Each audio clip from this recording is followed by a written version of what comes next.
It's a Tuesday. Welcome on the Ben and Bernard show. Actually, we call it the AM show, and we're always glad to come your way. Welcome aboard. Well, let's give you a fair take of what to expect on the show this morning. You know the news will be served shortly, and right after that, we get into our big stories. Now, paramount on our radar this morning, we're going to be contemplating our latest Hotline documentary put together by my colleague, Richard Kwadwo. What is it about? Well, one district, some factories. Where are the factories? Yesterday, we started a conversation on this. The documentary aired, and today, we'll be chopping it to pieces. We'll be looking at the real state of government's flagship program. 1D, 1F, or is it? Stay tuned as we contemplate that. We'll also bringing our microphone to you on Citizen's microphone on the back of that conversation. We have a conversation today with the Ghana Chamber of Telecommunications. They have something cooking, something interesting cooking that we're going to be sharing with you. I'll hold the ace to my chest, and as you join us for that conversation, we'll bring you the scoop on all of that. We'll also be hosting the Tema Parents Association School. Now, guess what? They are 60 years. How far has this journey taken them? What have they been up to? What are they looking forward to in the future? We'll be bringing you details of that as we host them. On the back of that, we'll also be hosting the Alliance for Women in Media. And do you know the statistics when it comes to equity or equality in the media? Is it equal pay for equal work? There are so many interesting dynamics to that conversation. We'll be having all of them here on the AM show. So do stay with us. It's a packed one. You don't want to miss a minute. On that note, from Bernard and I, we wish you the very best of the morning. Stay with us for the news up next.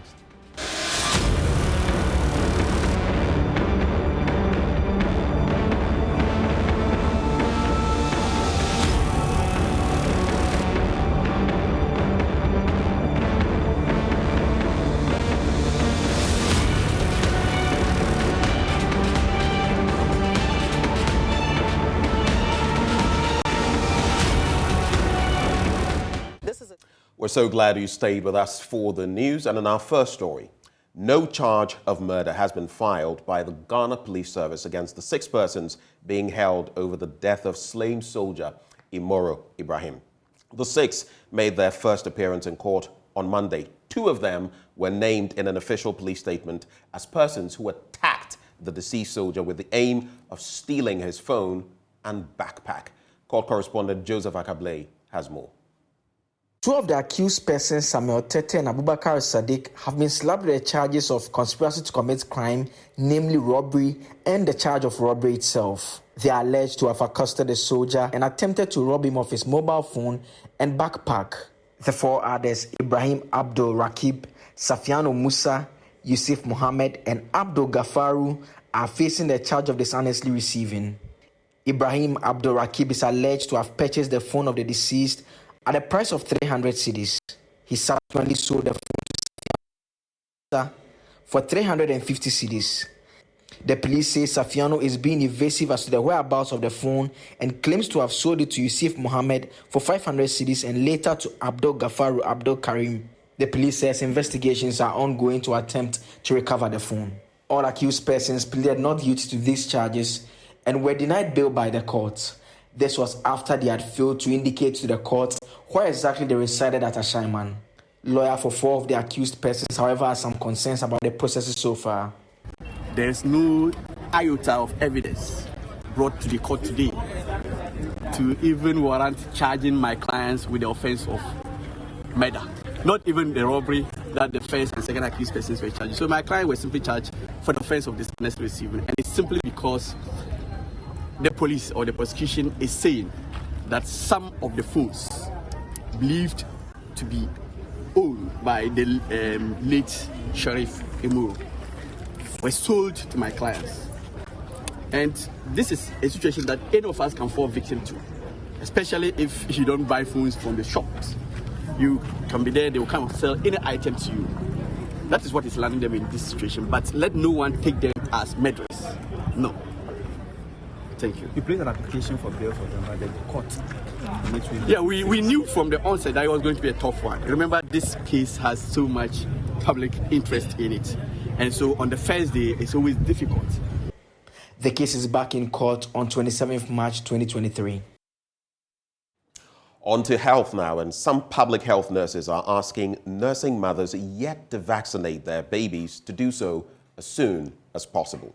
This follows the arrival of some key vaccines for babies. Ghana recorded a shortage of these vaccines earlier, a situation public health experts said could have dire consequences. Hannah Odame was out to check on the vaccination exercise after Ghana took delivery of 3 essential vaccines.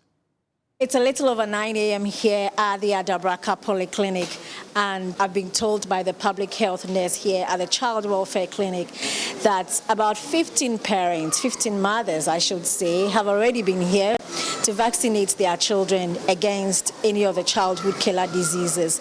And the parents, she told me, are excited. I spoke to one of them, Mamiesi, and she's overjoyed, but then she had a caution for government. Say I don't be aba me boy eba ho ban cause ne bi no de ne haye pa ba se nyam na eda na se ma bi nsan si bium da emba de bia emai. This is the place where your child will be vaccinated when you come.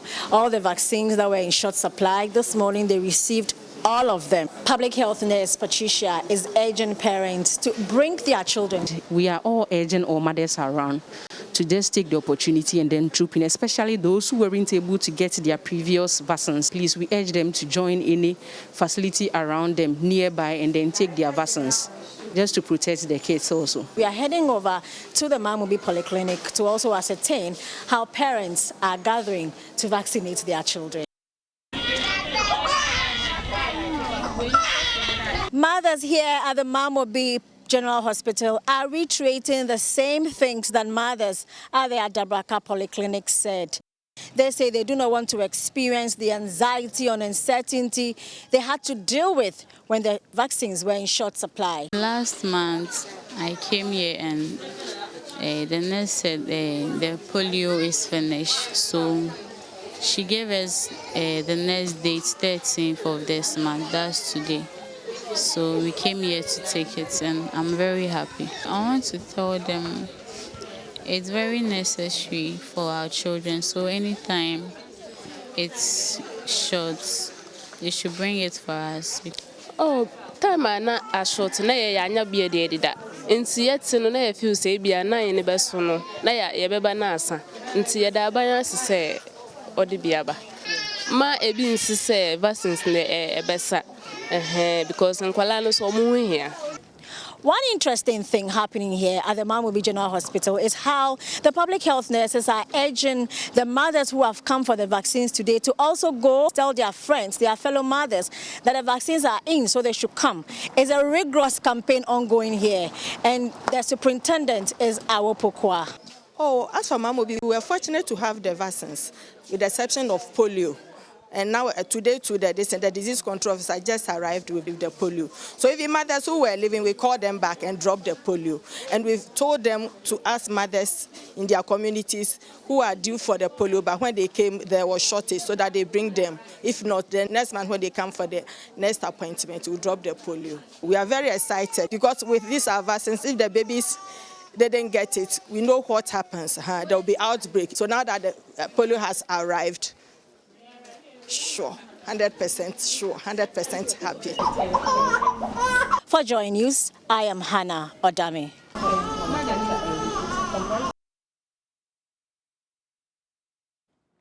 Let's talk security now. And the family of a 27-year-old allegedly killed by the police in Wa wants the Interior and Upper West Regional Ministers to institute an independent committee to look into the issue. Abubakar Shahid was allegedly killed by the police last Wednesday, sparking protests from family members and friends. Family spokesperson Mohammed Kalusha says the reasons given by the police for their action are not tenable. Rafiq Salam now reports. Family members of 27-year-old Abubakar Shahid, allegedly killed by police personnel from the anti-robbery unit, are yet to come to terms on what might have been his crime for him to be killed in that gruesome manner. The Dondolo community is now enveloped by grief, tension, and uncontrollable anger directed at the police. So we want to tell our leaders in Wa and in the whole region that they should wake up especially our member of parliament, Interior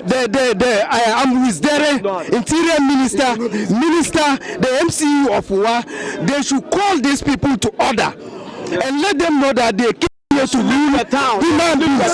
We are not cowards and we can never be intimidated. Never. We can never be intimidated. They should mark our words. We are not just talking.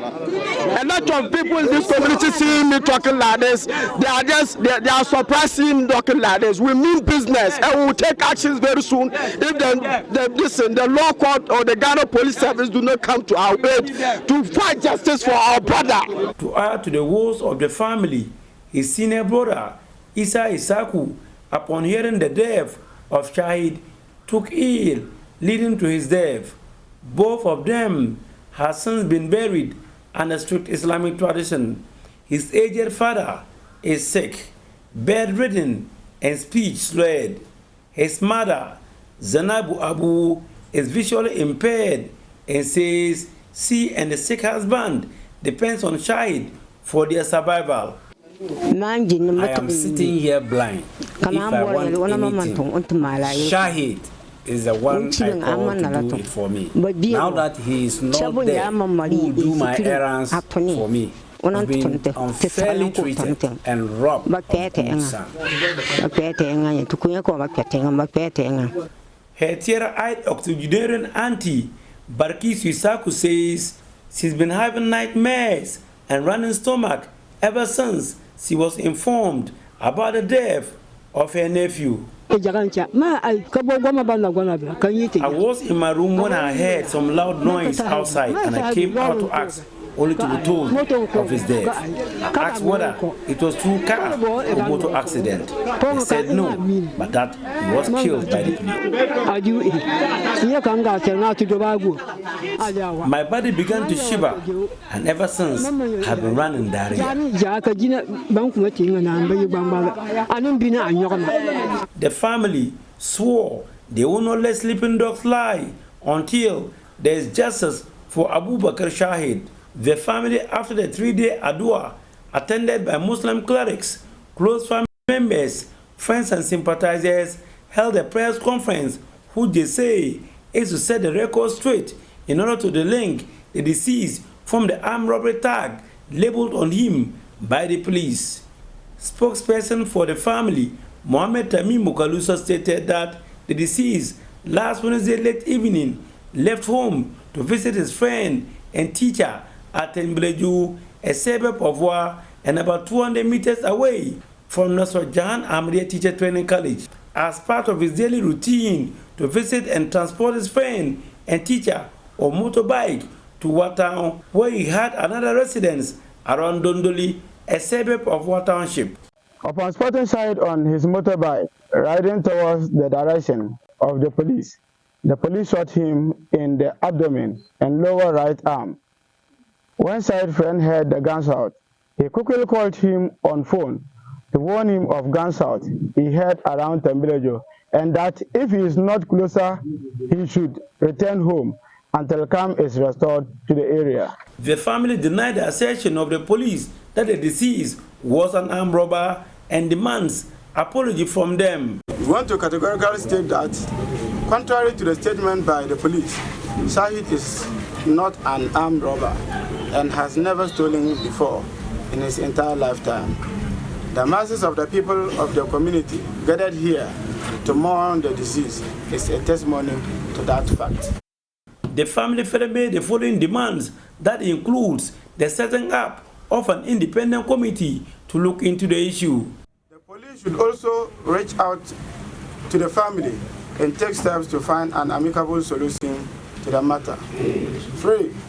His motorbike and mobile phone, which are still in custody of the police, and which motorbike we do see the police anti-robbery unit members riding around town, should immediately be released to the family. Now, some residents of Abuabo in the Asokore Mampong municipality have vowed to resist attempts by politicians to use them for parochial gains. They say the youth in the area remain jobless and in poverty despite sacrificing their lives for politicians. There is more in this report.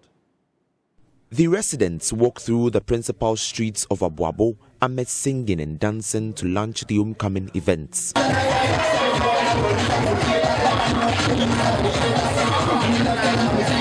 Over the years, Abuabo in Kumasi has been in the news for negative reasons, especially political violence. Politicians take advantage of the joblessness and low level of education of the youth to indulge them in all forms of dubious activities. The youth are not happy with the high level of poverty and poor spat of development in the community. Abuabo is a home poverty area. There are a lot of slums in Abuabo, so we lack education. So you hardly see a graduate in Abuabo for the past 10 years.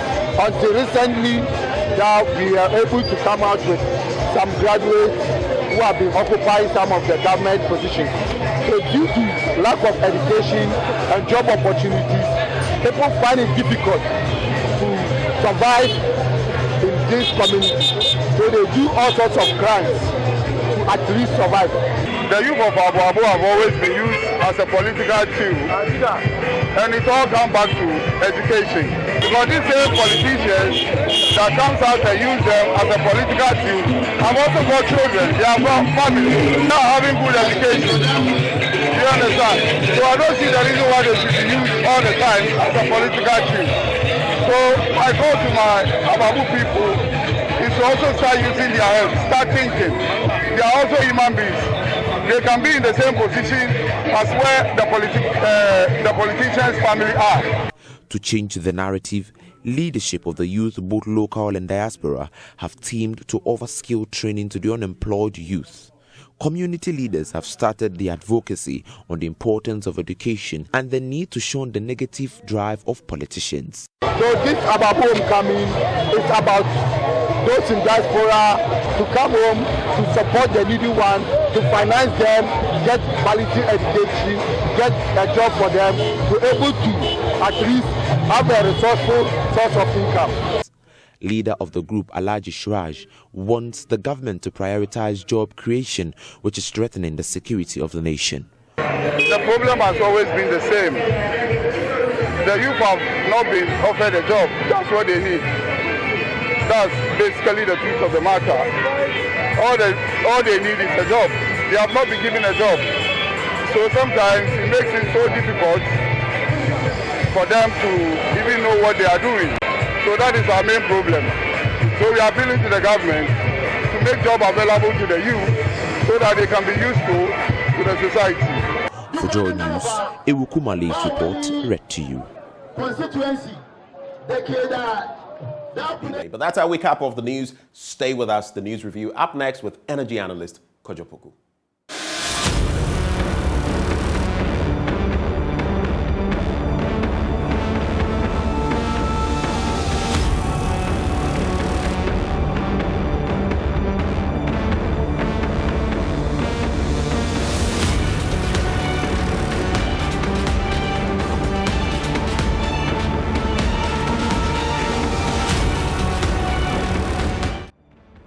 Here we go now with the news review. It's brought to you by Endpoint Homeopathic Clinic. I'll be telling you a bit more about them at the end of this review.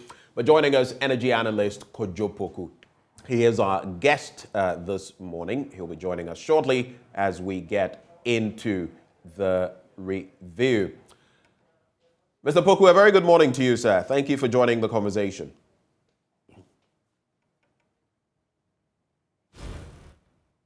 Hello, Kojo Poku.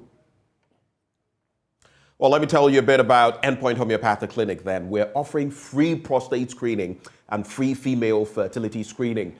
That's good news. We all can get checked for free. Locate us in Accra Spintex opposite the Shell signboard, Kumasi Kronuma Boyhia behind the Angel Educational Complex. We're also in Takrade, Anaji Estate to be specific, Tema Community 22, Techiman Hanswa and Esiama Enzima.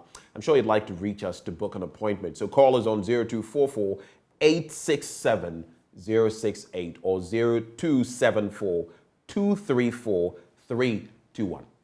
Endpoint Homeopathic Clinic, the end to chronic disease. But only the start of the newspaper review. We'll be joined by Kojo Poku shortly, but we have a stack of papers this morning, starting with the Daily Graphic newspaper. Promoting responsible mining, Gold Catcher, and the president has been speaking about them, to reach 120,000 miners this year. And they're all about mercury-free rock processing equipment. I'll be giving you the scoop on that story. There's also Graphic Business Stanbic Bank breakfast meeting, experts to discuss post-DDEP and how to regain trust. You saw my colleague Isaac Kofi J, dissecting that issue earlier on the show. There's also towards election 2024, don't scrap guarantor system, Afriyie advises Electoral Commission. You do recall that the minority in Parliament had said, and some other groups, in fact, I think the CDD to be specific, I believe, had said, it used to be 5, don't scrap it, bring it down to 3. And that should be the baseline to ensure that no one is left out. And that is, those are some of the calls. Now we have former head or former chairperson of the Electoral Commission, Afriyie, also wading into that conversation. ISD launches website to deal with misinformation. Kojo Ponkroma pictured there, Minister of Information. But, I have to say this lest I forget. When I heard of this initiative, I thought, Kojo, wonderful initiative. Misinformation or disinformation, whichever way, they ought not to be part of our social construct, definitely not part of our governance system. But then I ask you, how about the misinformation peddled, in respect of the Ankobra River? When Mreku Duka went out and said, and we've had countless occasions where people in government have misinformed us. How about that? How are you going to deal with that? That's an interesting picture. Kojo, over to you. But let's get into the stories now. And the former chairman of the Electoral Commission, Dr. Kwadwo Afriyie, has criticized the commission for its move to discard the guarantor system for the continuous voter registration exercise. In a statement made exclusively to the Daily Graphic, he said, the contention of the EC that the guarantor system was not robust and therefore the Ghana card should be the sole means of registration was untenable. According to Dr. Afriyie, as far as the National Identification Authority allowed the guarantor regime in the registration for the Ghana card, nothing prevented the EC from doing same for the voter registration exercise and making that system more robust as it wanted. It goes on to say, what prevents the commission, and quoting him here, what prevents the commission from instituting in the upcoming constitutional instrument, that is the CI, a guarantor regime as robust as, or even more robust than, the one being used by the NIA for doing the Ghana card, he queried. Again, he made mention of the fact, in line with Article 11.7 of the 1992 Constitution, the EC is seeking to lay a CI before Parliament to regulate the continuous voter registration exercise.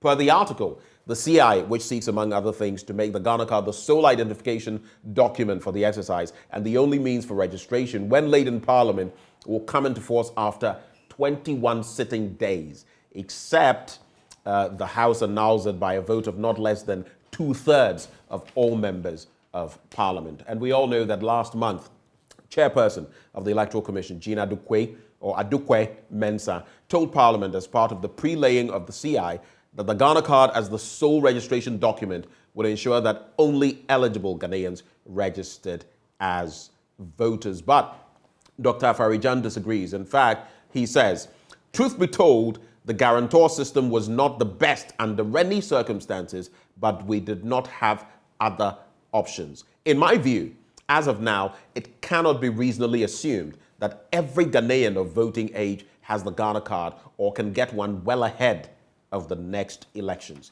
So it appears when it comes to this electoral system and the guarantor system and the Ghana card, of which we do not have all the certainties, all the assurances on the back of the debt owed by the National Identification Authority, we're caught between the devil and the deep blue sea. Where will we fall? And will we be able to execute, deliver in 2024? Do you know why I'm posing that question? Nigeria's INEC gave guarantee upon guarantee and said that we have done this. They had the BVAR and everything. And for once, they said it was going to go without a hitch seamlessly. what did we see? Elections started many hours after when it should have started in some places. The boss of the World Trade Organization, Dr. Ngozi, had to vote some 3-4 hours after, the time when she had got to the station, after the time for the start of voting. And there were so many complications. Peter Obi is taking the matter to the Supreme Court. Are we going to create a problem, a situation where we end up at the apex court once more? Kojo Poku, energy analyst, joins the conversation. Kojo, welcome aboard. Good morning, Ben. How are you? I'm very well. How about you? I'm very well. I could be better, but hey, it's a Tuesday morning. I'm with Ben, so how can I complain? I love your bow tie. Thank you. I have many of them. I mean, I'm trying to do a different one every show for you, just for you. I've noticed that you have quite a number, and it's refreshing to have someone in a bow tie rather than an ordinary, tie all the time. Yeah. But what do you make of Afriyie and what he's saying? He says, don't scrap guarantor system. He is giving that advice to the Electoral Commission. I think it's the CDD some weeks back that made mention of the fact that don't scrap it. You can pull down from 5 to 3, but maintain it because it is essential. In fact, he says, in my view, as of now, it cannot be reasonably assumed that every Ghanaian of voting age has the Ghana card or can get one well ahead of the next elections. He makes a number of, pronouncements on this. But for you, I know it's a matter we've discussed before. Has your position changed any? No, not at all. I'm just thinking that we like to beat the problem, not solve the problem, and then basically use something else as a panera. Look, the problem that we have as a nation is NIA. We were told in 2017 that in less than 1 year, everybody will get an identification card, right? 2017 till now, NIA has not been able to register everybody and giving everybody a voter's ID card. That is the problem. Now, as a result of that problem, let's not replicate the problem in other areas that we want it to be sacrosanct. Our voters register is supposed to be sacrosanct. Now, people are saying that the guarantor system is being scrapped. It's not being scrapped. If you want an NIA, a national identification card, right? If you want the Ghana card, you are allowed to take 2 relatives or 2 people who know you to go to Commissioner of Oath and get a Ghana card. The only thing that the CI is saying is that we are no longer going to allow that to be used for the voter ID card. So it's a 2-stage system. Everybody in Ghana today is required to have a Ghana card. That system is not working because the authority that we've given that responsibility to is not doing their work well. Let's fix that problem. Let's put all the energy to fix that problem. Then we leave the EC alone to do what they have to do. So the issue of saying that you want people to troop to polling stations and then bring 2 people with them, who are we talking about? We are talking about people who are now attaining the age of 18 or people who have never registered, okay, and want to register. Now, Ben, we live in Ghana. Today, are you telling me that there is that many people out there that don't have any form of ID as Ghanaians?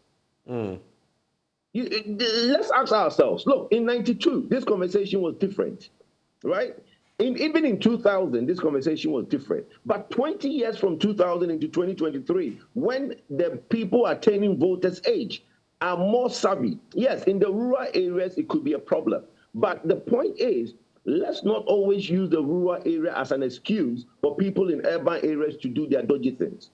Politicians, whenever they find themselves on the other side of the aisle, will say something else. I'm very sad that Afriyie came in and made that statement. Do you remember when His Excellency Dufour introduced the 4-year SHS? And everybody in Ghana agrees that the 3-year SHS is not enough. When His Excellency Atamils came into power, they were able to find a group of so-called educationists to go into a conference and say that 3-year SHS is better than 4-year SHS. Today, what is the result that we are seeing? So please, these retirees, let's leave them out of our business because, trust me, they don't offer us anything better. Because today, we had a bunch of retirees who came and told us that 3 years HHS is better, and we all know that was not true. 4 years SHS is better. So how is Afriyie coming to tell us that we should leave the voter system when he admits that it's not the best? In 2092, yes. Sorry, in But 1992. Kojopoku, so clarify some things for me. One, you say that the NIA is the problem. Just expatiate on that for me. Explain further. And then you say retirees. No, hold on. You also say, so you say the NIA is the problem. Then you say retirees like Dr. Afarijan are the problem. But he's merely saying that, look, truth be told, the guarantor system was not the best under any circumstances, but we did not have other options. We still don't have other options. So you would have to, make way for others, make room for others. No, we do have other options. What options don't we have? We have option of you going to the NIA to use the guarantor system there. No, the point being made is, so you don't want it to be for the voter's ID card, which is what is going to be used to vote anyway, not the Ghana card, the voter's ID card. But you want the guarantor system. You want the guarantor system to rather be for the NIA card, which people have. What the law says. Yes. Which is what the law says. But that is no different from what he's saying. As a Ghanaian, Ben, hold on. As a Ghanaian, you are allowed to have an identification. If you do not have any form prescribed by law to get a Ghana card, somebody can guarantee for you to get one. So we are not being denied a Ghana card. So that is a guarantor system that we have. But we cannot replicate that with the EC system, which is a voter ID card. Look, in most countries, there's a point system, okay, where you need certain IDs to qualify for something. I'll give a typical example. In the US today, to get a driver's license, you need an ID from your residence, you need a national ID, and that gives you a certain number of points. And I think you need a state ID in some states as well. So you cannot go and argue that I'm a citizen, I'm entitled to a driving license, but let me have a guarantor system. No, the law says that you need to have certain documentation. So you are not being denied a Ghana card. If everybody was being denied a Ghana card, that is a conversation because that is a national identification. A voter's ID is a second level. So you need to have the first level, which you can use the guarantor for. So nobody's stopping the guarantor system, just that you need to go under a commissioner, in front of a commissioner of oaths, and use the guarantor system to get a national ID card. So if the NIA is the problem, let's channel the resources, let the MPs, everybody put pressure on NIA to resolve that problem. We cannot, if we want to do the digitization that we want to do, we cannot going forward and going backwards and saying that, oh, we should go back and go back. No, how do we move forward if we are always looking at, oh, if. Right. We can move on if we do that. Let's get into some other stories. And I did promise to go to page 16 and bring some details on that story. So let me quickly do that. And in fact, I'm going to take the rest of the stories from the Daily Graphic so you react to them, Kojo. There's this one. The move by the government to promote responsible and sustainable small-scale mining through the use of modern technology is making a positive impact. The intervention has compelled more than 30,000 small-scale miners to switch from the crude practice of using mercury and other toxic chemicals to extract gold to the use of mercury-free mining machines. This follows the distribution of 60 mercury-free machines known as Gold Catcher to the miners under the community mining scheme. And Catcher is K-A-C-H-A, not like catcher. And the number of beneficiaries is expected to reach 120,000 by the end of the year. This is part of, the schemes to control, mining and ensure that it is safe, especially for those who engage in it. Tied to that, there is that story, I'll not get into it, but the ISD, the Information Services Department, launches website to deal with misinformation. And I was posing the question earlier, Kojo, that if the sector minister, my own senior brother, my good friend, Kojo Paul Kroma, wants to do this fair and square, misinformation, disinformation, we've seen how it has played out in the US, we've seen how it has played out in the Russo-Ukrainian war. It doesn't help anybody. But where do we start? How about those in government who engage in open misinformation? The latest I heard was George Mrekuduka, Member of Parliament for Takwanswayim, also a Deputy Minister for Lands and Natural Resources, talking about the Ankobra and how clean it was and all of that. We went there and, as we say, sitewa. So what is your reaction to these two stories? Very quickly, so we take another two. Well, I think the misinformation that the ISD website is to do is not what you're talking about, misinformation. When a politician say something which is not what it is, okay? That is not what I don't think the website is to check. Misinformation, Kojo, is misinformation. I am addressing it broadly from the standpoint of how about government officials who intentionally... Do you remember when the e-levy was going on? I've forgotten the member of parliament, somewhere in the Ashanti region, went telling market women that, hey, or even those in the minority are in support. It is only this and that. How, if we're going to tackle these, how do we deal with people in establishment who do such acts? What the website is to check is fake news. There's a difference between misinformation in a political arena and fake news. Two different things. I see. No, two different things. Politics is politics. It's propaganda. We had a time when people are propaganda secretaries. So you cannot really now go in and say that politicians will not always do politics. That's what they do. Politics. So you're basically suggesting that the ordinary citizen can be held to certain benchmarks that the person in government who is supposed to have higher responsibility cannot be held to. No, what I prescribe is a law that punishes people that gives out fake news and misinformation. That is what we should have. No website. What is website going to do? That's the point I was going to get to. Having a website to check fake news is one thing, because what you're going to do from that website is just put the facts so people can go there and check the facts if whether it's true or not. That is good enough. But people who propagate fake news and misinformation should be held accountable. And it's the only way that you now move ahead. So holding people accountable, whether politician or ordinary person, is the way forward. It's not necessary that everybody can go out there and give misinformation. But what I'm trying to establish is that there's a difference between misinformation and fake news. There are two different things. Now, on the issue of the mercury, now, you know what? It's the time that we've moved on into the new era. There's new technologies. It's better that we introduce these technologies into our mining so that people doing small-scale mining will be able to use healthy, environmental-friendly chemicals in mining. We've moved on far from the era of mercury. Mercury today is such a toxic chemical that nobody should be using mercury. So it's a good thing that the Ministry, our Minerals Commission and the Ministry of Mines and Natural Resources are doing something about that. So I think it's welcoming news. Just to give a little bit of scoop for those who might want to check out the details, the website www.ghanatoday.gov.gh. You can go there and check it out.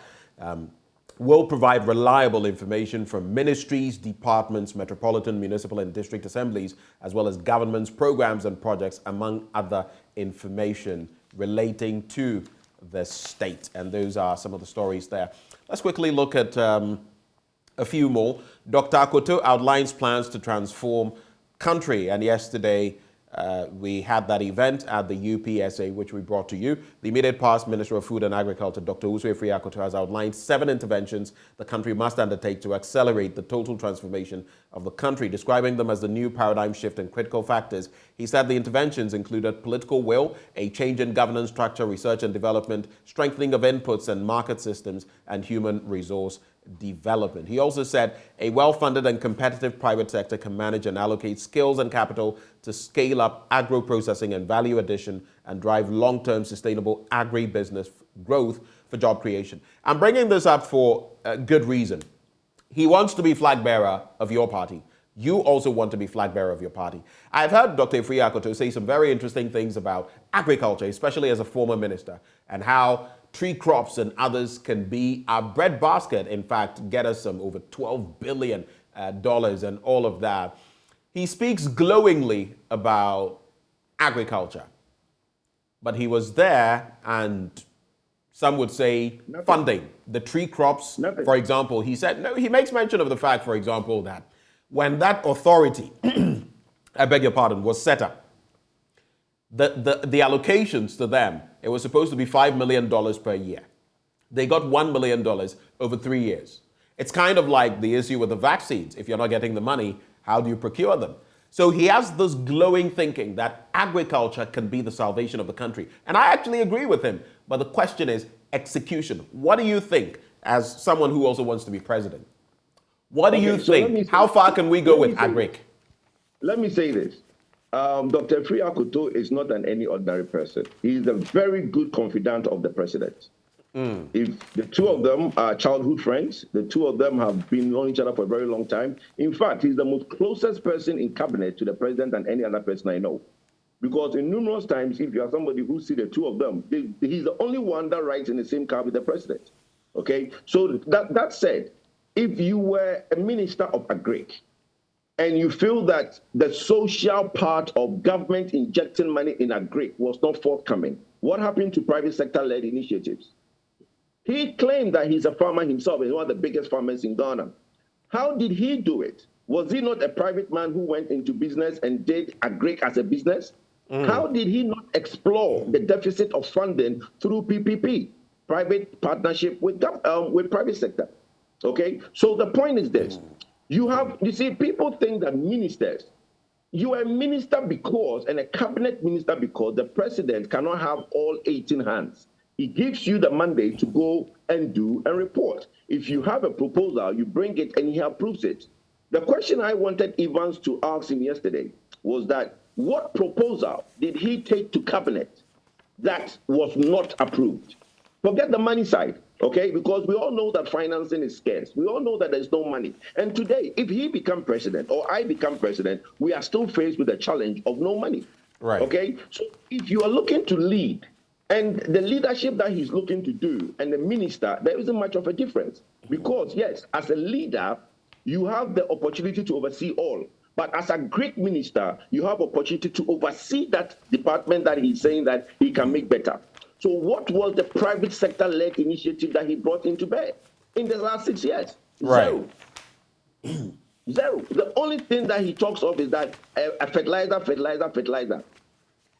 My brother, private sectors will have to buy their own fertilizer. This thing where we are pumping government money into subsidizing fertilizer and using it for all sorts of things, for me, should stop.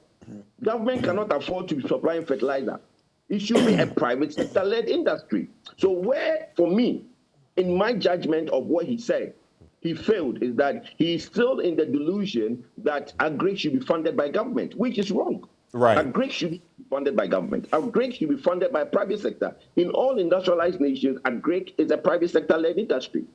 I agree with you on that last point to a large extent, because I've been to many countries and that is exactly what pertains. And these are big-time farmers. You can go for hundreds, thousands of hectares and you see just one person's farm. And they are the ones who hold sway. You don't have to go far. Go to Ivory Coast. Go to Ivory Coast. You don't have to go far. Just cross the border to Ivory Coast and you see the kind of private-led Agric hectares and hectares of farms that private sector has. Well, the question is whether we can execute that here. Just to wrap on that, is that something you would want to do, given the opportunity, given the nod to be president? 100%. Is that something you would do? How would you do it? 100%.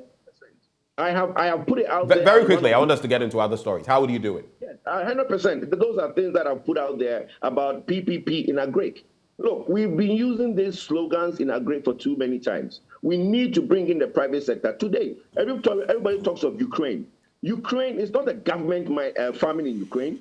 It is the Europeans who find out that the European soil was fertile and the Europeans now moved in and farmed. I have had friends from Israel who came into Ghana and told me about their stories of how frustrated they were when they tried to get land to do mass-scale farming in Ghana. Right. Try to go out there and get land to do any farming, and you see the frustration you go through. So accessibility, giving access so that investors can come in. But how are you going 100%. To boost local production? Because we keep saying that already our economy is owned so much by foreigners. How are you going to empower ordinary Ghanaians to take up? When it comes to agriculture, you don't need this bit of local. Look, if a foreigner comes in and he's got money to do, he is going to employ Ghanaians. He's going to employ. Look, it's the employment and the effect of the investment that we need. The fact that we always want to now get Ghanaians into it. There are Ghanaians who have money. The last time I told you on this program, they are buying toys they can't even use. I told you. Right.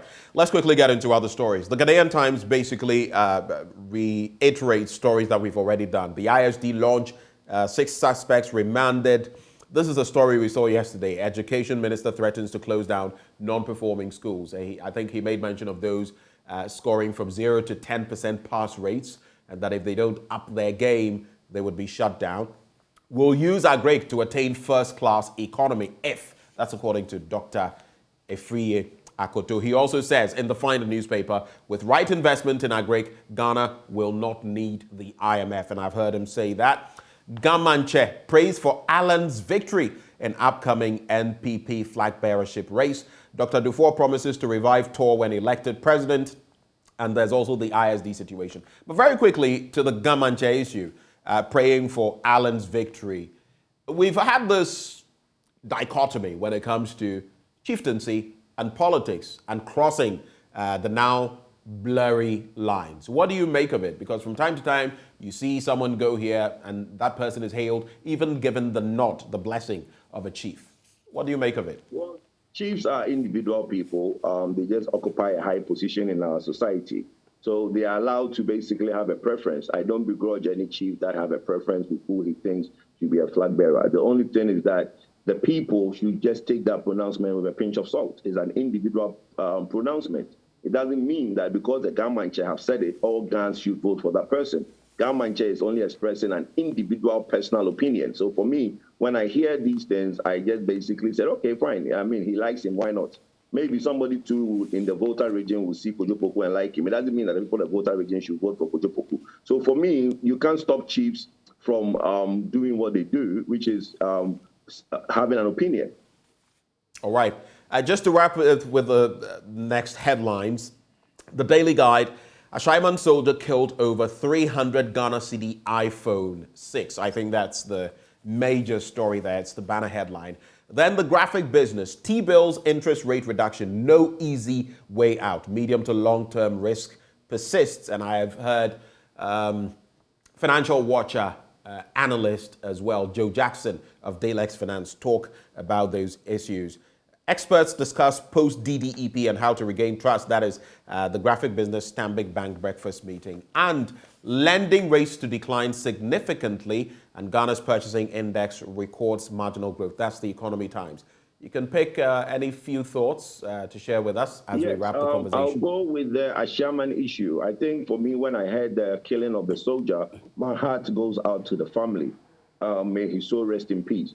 We've gotten to the point where some Ghanaians are just basically have no fear and they are reckless. And some people are saying that what the military did is over the board. Yes, maybe they must have gone a bit over the board. But every now and then, I think we should let some people be taught a little bit of a lesson. We can have areas. So do you approve? Do you approve of what the military did then? I would not say I approve, but I just said that there are times when some people need to be taught a bit of a lesson. But if you say that, then you're basically saying at some point. Well, I don't know exactly. This must be done. I wasn't there and saw exactly what they did, so I can't say I approve. That means I'm approving everything in total. All I'm saying is that some people in Ghana at certain times should be taught a lesson, so that people have a fear. Gone are the days when you see a military man or a man in uniform, you will not dare touch that person. For a group of people to feel that it's okay to have somebody in uniform and kill that person. Do you remember when a policeman was killed during Rawlins's time in... Yeah, I remember. I remember the person. Was it Ninja? Was it Ninja? Sorry? Is it Ninja you're referring to? Ninja, yes. Was killed by the Langards. Yeah. You remember we had a 6 March. I think he was buried under concrete. Kweku Ninja. He was buried under concrete and all of that. They found him. You saw what happened in that. You saw what happened in that area after, right? Yeah. Okay. So that's it. So my point is that when people do certain acts, all right, they have gone out of the realm of normality. So when those things are done, I think that every action deserves a reaction. That's all I will say on that. On the T-bills. Okay, I thought we were going, but you go ahead. Some 20 seconds. No, on the T-bills, on the T-bills, look, Ghanaians are still pumping over 6 billion into T-bills, okay? And people say that there's no money in the economy. Ghanaians have a habit of putting their money, saving them, and not working with them, which is sad. And that is something that I want to change. I want to have an environment where Ghanaians are passionate and confident that they can invest their money in industry, in agriculture, in other areas. Why are we so bent on putting our money in savings and not use the money to work? Interesting point. And that's a conversation we should have someday, Kojo, because I agree with you. You go and dump it somewhere. How about you invest that in the economy? You start up a business. You do something that will have a continuous effect of creating money and creating jobs. I agree with you. Thank you. A private man, Ben, a private man will have 2 billion Ghana cedis, go and put it in T-bills, call a politician to find job for his son. Yeah. What job? That's crazy, isn't it? You use that 2 billion to start a business, to start an industry, to start a factory. Then employ your son and his friends. Kojo Poku, thank you so much for joining us this morning. Always good having you. You didn't ask me about my campaign this morning.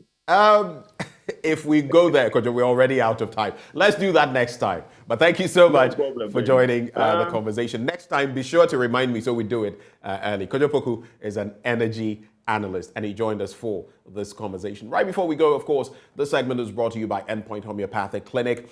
We're offering free prostate screening, free female fertility screening as well. And you can locate us all over Ghana. Spintex in Accra, opposite the Shell signboard. Kumasi Kronoma, we're here behind the Angel Educational Complex. We're in Anaji Estate in Takrade, Tema Community 22. Siama and Zema and Techiman Hansua. Reach us on 0244 867 068 or 0274 234 321. Endpoint Homeopathic Clinic, the end to chronic disease.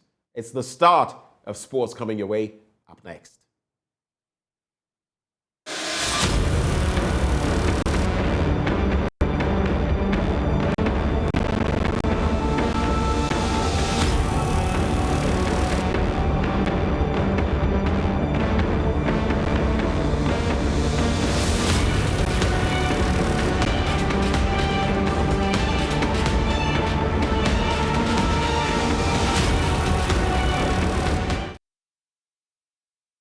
Good morning. Let's do sports now on the AM show. I am Muftau Nabila Abdullah. The Parliamentary Select Committee on Sports have taught the various facilities earmarked to organize the Africa Games 2023.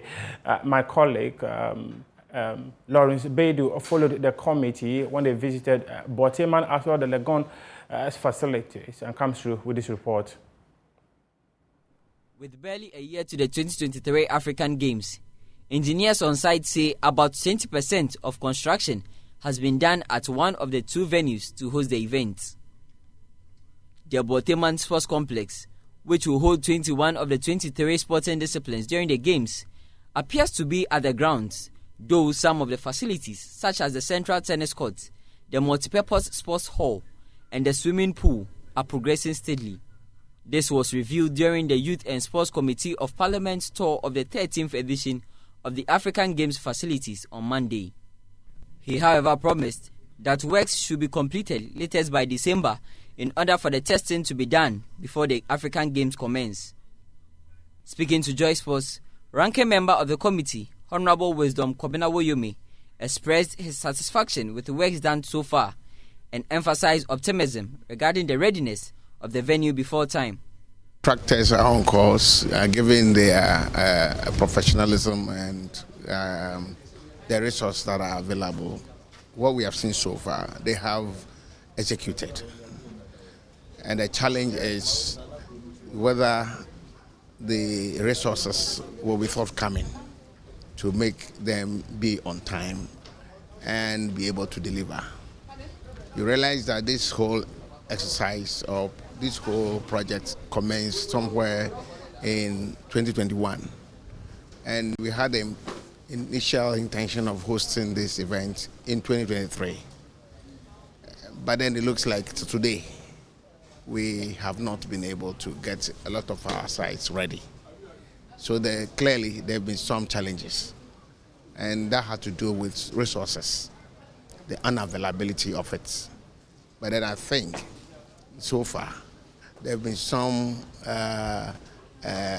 assurance that they will be given all that they need so that their procurement processes come to a successful end, and then the construction as well also come to a successful end, and then some works with regards to preparation towards the new date that has been arrived at. With the Games being held the same year as the 2024 Olympics, there are concerns the Games may not see some of Africa's best talents. But Honorable Kwekwe Boateng calmed those fears. We are very minded by the timelines. I mean, people have raised the issue of next year's Olympic Games. But there is a time space. There's quite a space of about 4 months, if I'm right, before the Olympic Games. And this is a very good preparation for the Africa Games will serve as a good preparation for Africa's best as a spring to the Olympic Games. I think so many games come within very short spans of periods. So I think it shouldn't be a challenge at all. You can't say that because you have games in March and the other one in July, you are skipping match to prepare for. I mean, it doesn't. These are professional sportsmen. They will know how to pace it, and it's quite enough time for them to prepare for the Olympic Games. I'm confident it's going to be a very successful game. Look at the bigger picture. We're hosting this, and we're going to get the facilities in place. These are assets that can earn money, marketing rights, all the tourism attached to it, the earnings that will come, the hotels. We have to work hard to make sure the game happens. Yeah, it has to come off. The team also went to the Lagos Stadium, which will be the facility for the athletics and rugby games, where works are far advanced ahead of the games to be held next year. The Lagos Stadium will have a warm-up artificial track for athletes before main events and will be the only certified athletic track in the country when completed, according to the contractor. The games, which was initially scheduled for August 2023, will now be held in March 2024, with the opening ceremony set for March 8. To Ghana Premier League now, and Accra Lions defeated Dreaming FC 3-2 at the Accra Sports Stadium to move back to second place on the Ghana Premier League table. Oh! Wonderful goal from the spot kick against all odds. It's an amazing hit. Wonderful goal. Absolutely magnificent.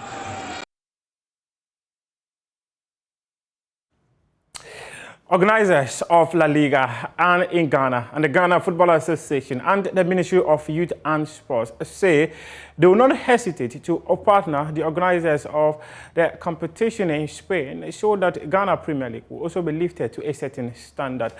The president of the Ghana Football Association and the Minister of Youth and Sports, who were at the event, all revealed that it will be important for the development of Ghana domestic competitions if they are able to reach an agreement with the organization. Engage properly, but I think this is the time for us to get this going. There is a program here that's I've been on our national TV for a very long time. We call it Talking Point. So when I came here, I said, now it's not time for talking point, it's action point, doing point.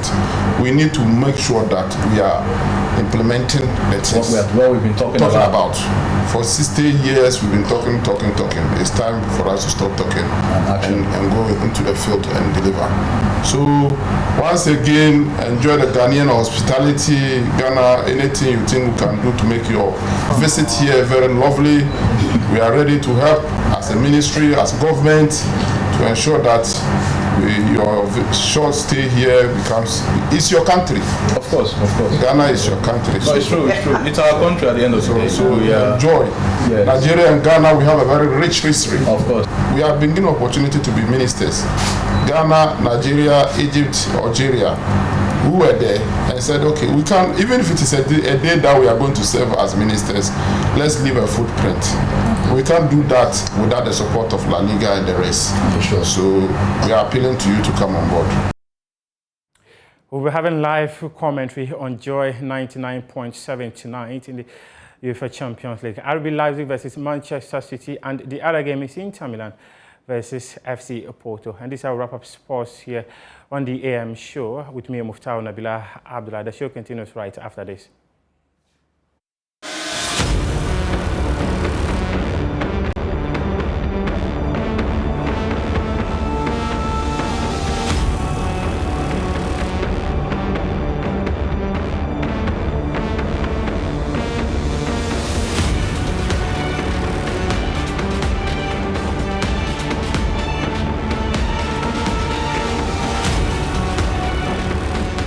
The woes of the one district, one factories are not limited to Casa de Europa and Petersfield and Ray Group Limited.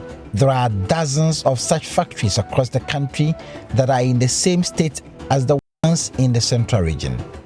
Ghana has been importing cylinders for many years. But this huge importation of cylinders should have changed with the establishment of the cylinder manufacturing company located in the Ewutu-Breko district. When we did all the analysis, looking at the benefits that they were giving us, at the end of the day, our cost per unit of the product came even lower than what those who were importing from China were actually getting.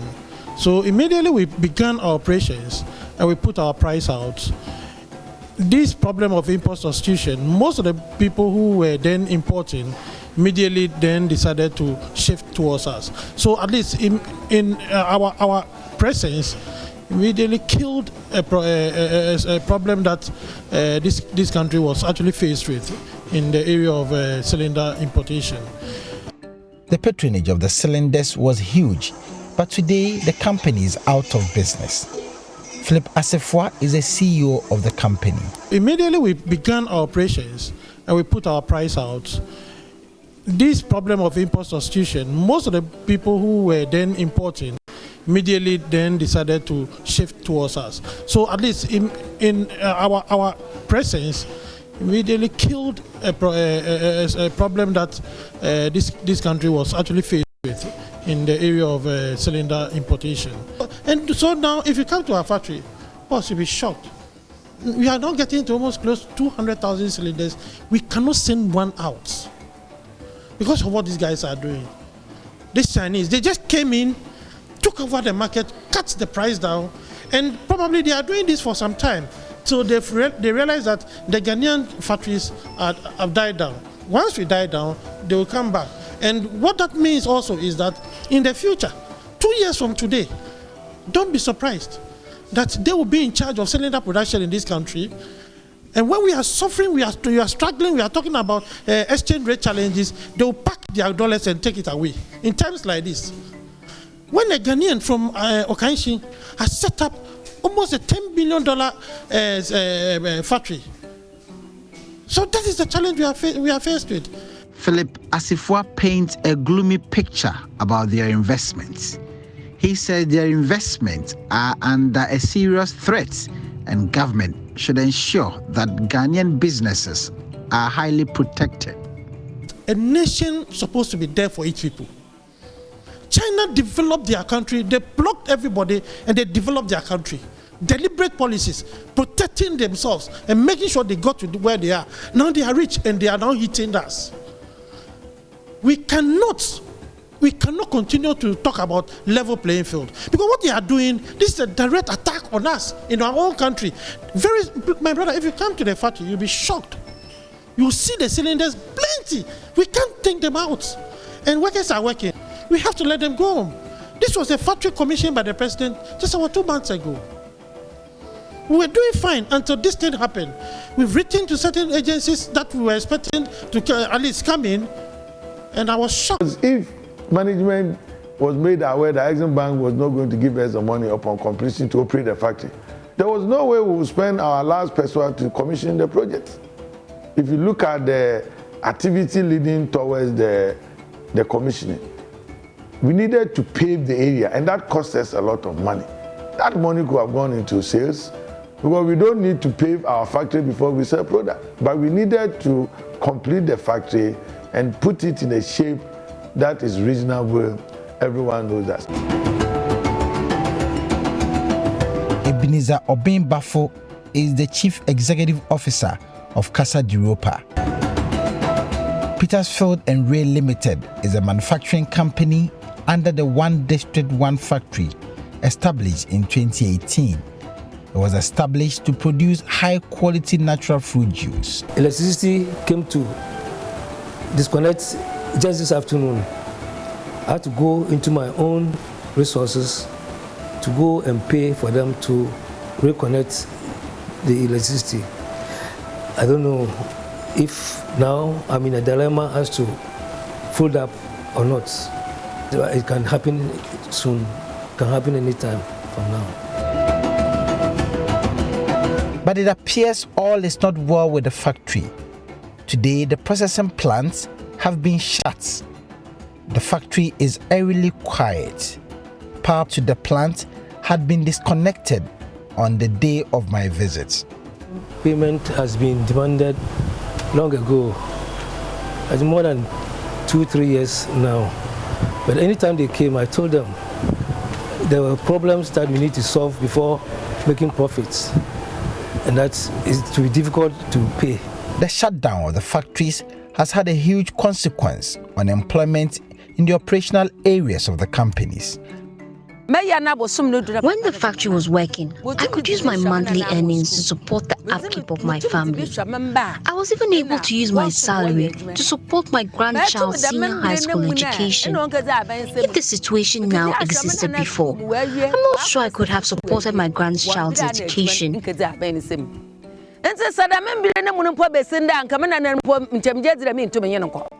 Ajua Nomaba is one of the 130 people who were dismissed by Casa Europa Company Limited. Today, she has no job. The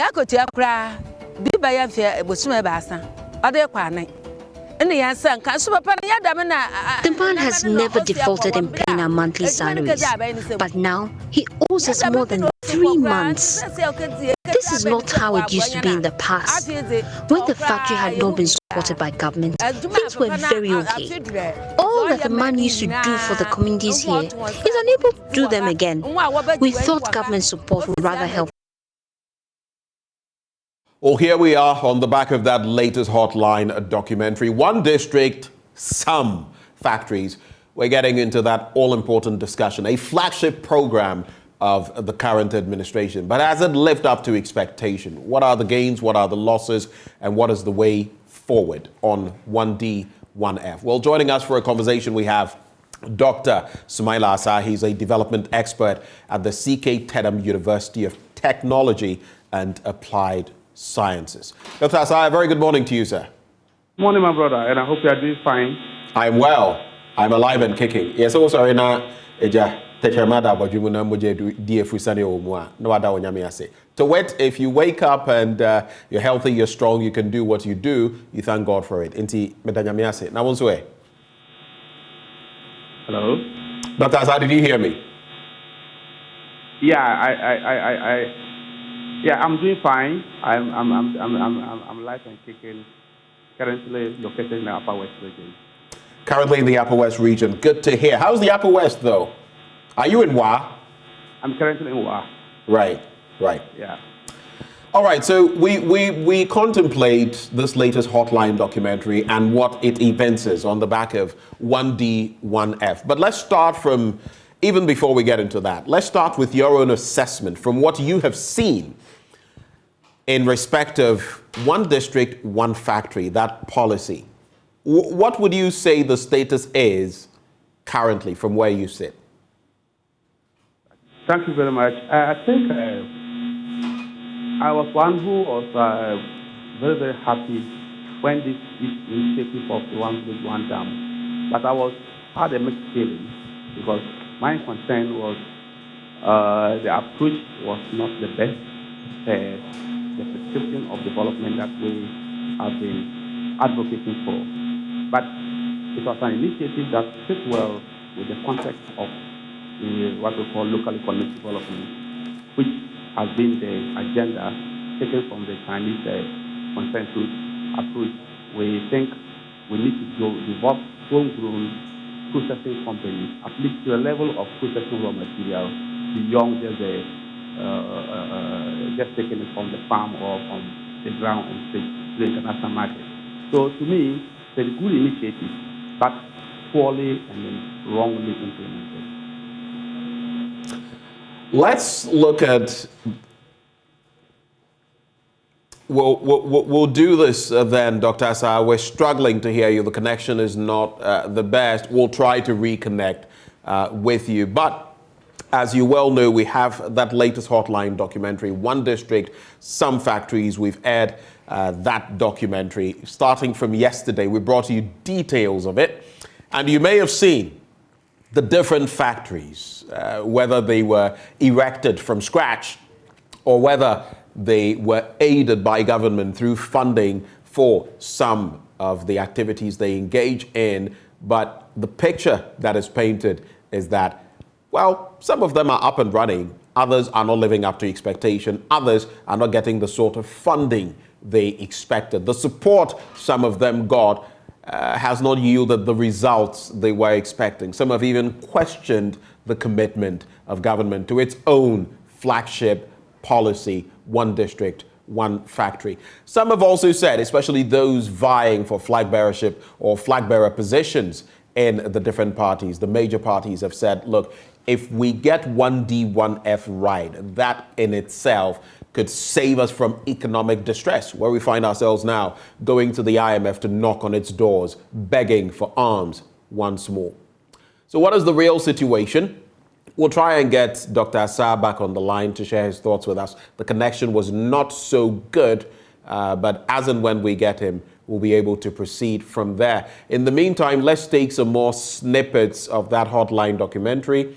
All right, so I hear we have Dr. Asah back. Doc, welcome back. I hope the connection is better now. It's better now. I can see that. Great, great. I can hear you better as well. So you were making a point right before the break. Hello? Hello? Yes. Yeah. You were making a point right before we lost you. Yes, exactly. So my concern I was raising is that it's a good initiative. If you look at the history of development in this country, at the critical moment when we got independence, when Nkrumah talked about import substitution industrialization. And if you look at the 7-year development plan of Nkrumah, that was well established. So there's no two ways about the fact that we need to have homegrown industrialization. And for that matter, the one village, one dam, one district, one factory was an initiative that I lauded much with. But I raised concerns at the beginning of the fact that we over-politicize it. And then we also have not been able to position it under a broader development paradigm. Because at any point in time, if you look at all the countries, especially in the Asian targets, how they have been able to industrialize from this kind of initiative, they did not just put it as a political statement or, a party manifesto. They are well synchronized with a national development agenda. If you look at China, 30, 40 years ago, China took that initiative and made sure that whatever that is produced in China has an added value. So it is a good initiative, but as I said, we did not really approach it from the perspective that we development analysts or development advisors wanted it to be. To me, I think we needed to be very careful as to how we approach it. One, every district did not necessarily need a factory. We may have agglomeration of districts with one factory, depending on the raw material base. If you come to the Upper East region, and then you look at Bolgatanga, you look at Navrongo, you look at Katsina and Kana West, that is 2 districts, 3 districts, and then part of Boku. One major economic activity that you need a big factory for is irrigation. So irrigation-related industrialization, for instance, like the tomato factory that we had one in Palugu, defunct, and up to date, we don't know how to get it back to life. These are the initiatives. So you did not need to dot and then thinly spread the initiative around every district. You needed to bring the district with similar local economic potential together. So in that particular case, you have been looking at how do you ensure that we have a giant factory in the Upper East. So I would have thought that way as the approach that will inure to the benefit of the people. But as we speak now, if you go around, and I go around the whole country, as many as I do in every year, and you see a number of them being abandoned. If you look at the capacity of the district assemblies that you are saying you are trying to let them monitor or even provide some level of capacity support to these factories, they do not have it. And so sometimes some of those factories are very infant. They need state support. So we also needed to ensure that we have the affirmative kind of approach. If you have an affirmative approach and then you have the protection for this. So for instance, Nigeria did something that is very instrumental and then we need to learn a lesson from.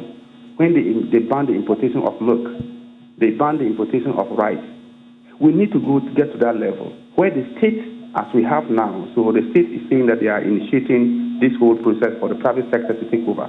But as soon as the private sector take over, immediate or initial cost of production is very high. So you can't compete with products from China and other places where the industries are well established. So with all the cost of import, then the price will still be cheaper against what we produce here. So we need that protection. So that, for instance, tomatoes, you can say that we are not going to import tomatoes to certain amounts, tomato paste, for instance. And we do use a lot of tomato paste in Ghana. So if, for instance, you want the Tono irrigation project, the VIA irrigation project that the government of the Netherlands has spent so much money in terms of support for the irrigation support in Ghana. Now, you would have had this factory producing a lot of tomato paste with assurance that they will be bought.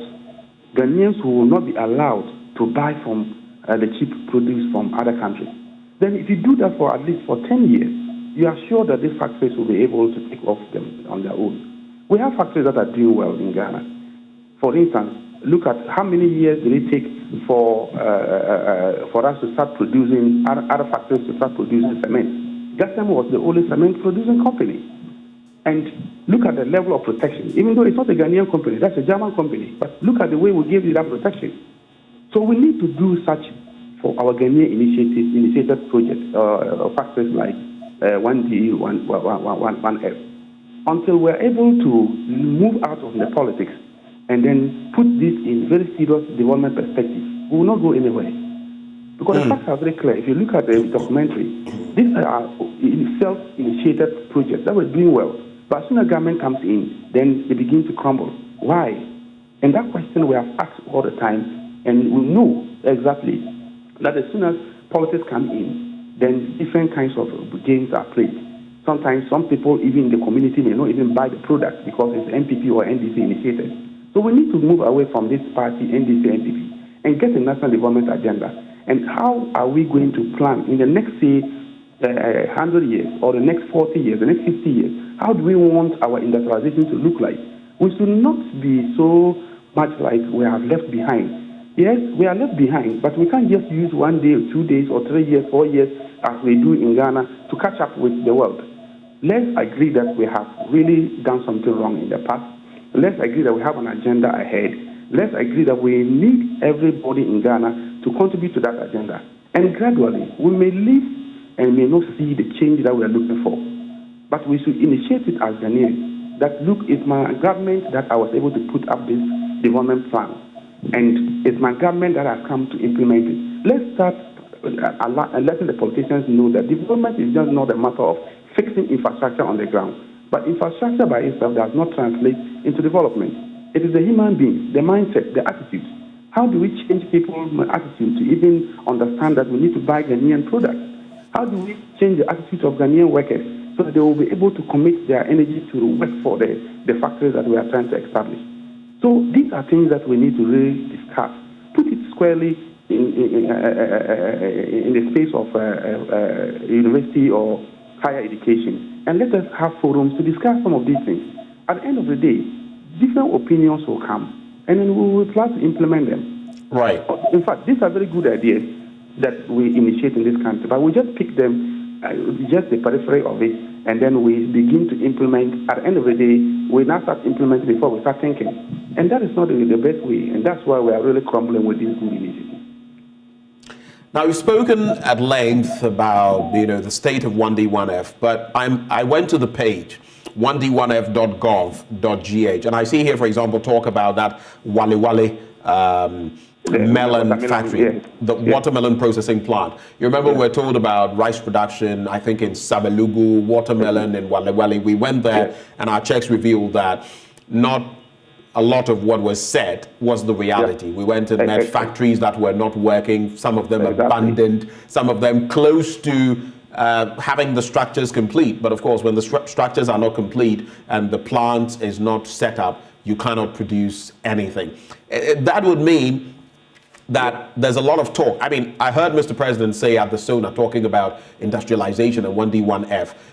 On the website, it says 232 projects, 76 companies, 28 new factories, that is greenfields, and 48 existing factories, that is brownfields. But I want us to go to the rationale behind 1D, 1F. Why did we even start this?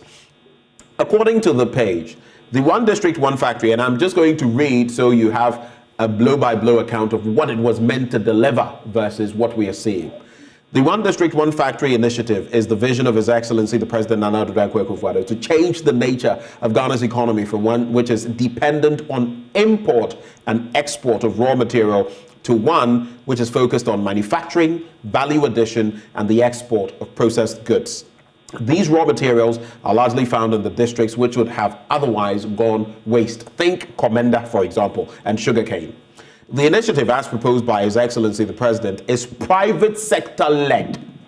Government creates the necessary conducive environment for the businesses to access funding from financial institutions and other support services from government agencies to establish factories. Ghanaian entrepreneurs will thus own the companies, operate them, and bear all the risks and rewards of the project. But years, many years down, the road, do you feel that the project has achieved, to whatever extent, or maybe let me phrase the question this way, to what extent do you feel we have achieved the ambition, the plan of Mr. President? That's a big question, sir. What I see, as you talked about the Walwale, I visited those projects and I got so disappointed about the level of enthusiasm that was put on them at the initial stage. Yes, I would say largely we have not been able to meet the expectation on that particular initiative. And as I said from the beginning, it is not because the initiative is bad.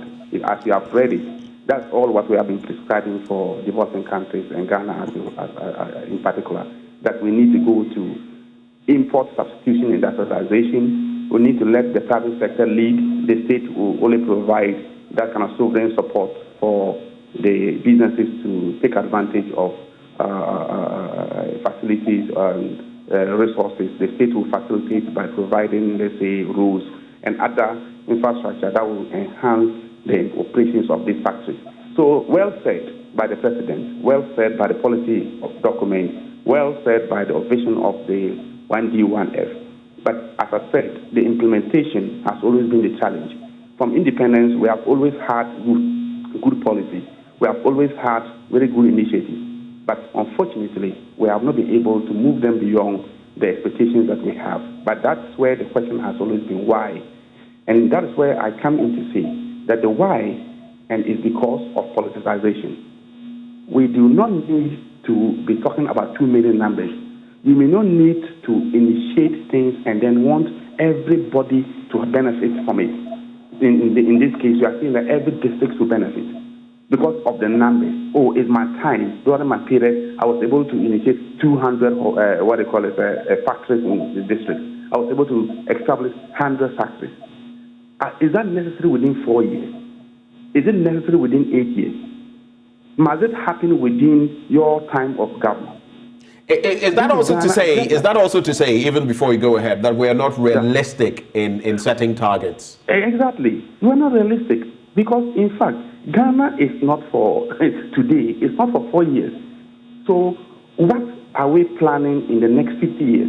Because all these things, if you look at the Asian targets on the Singaporeans and then the approach to some of these things that we are talking about, they did not just take 4 years, 5 years, 10 years to even do them.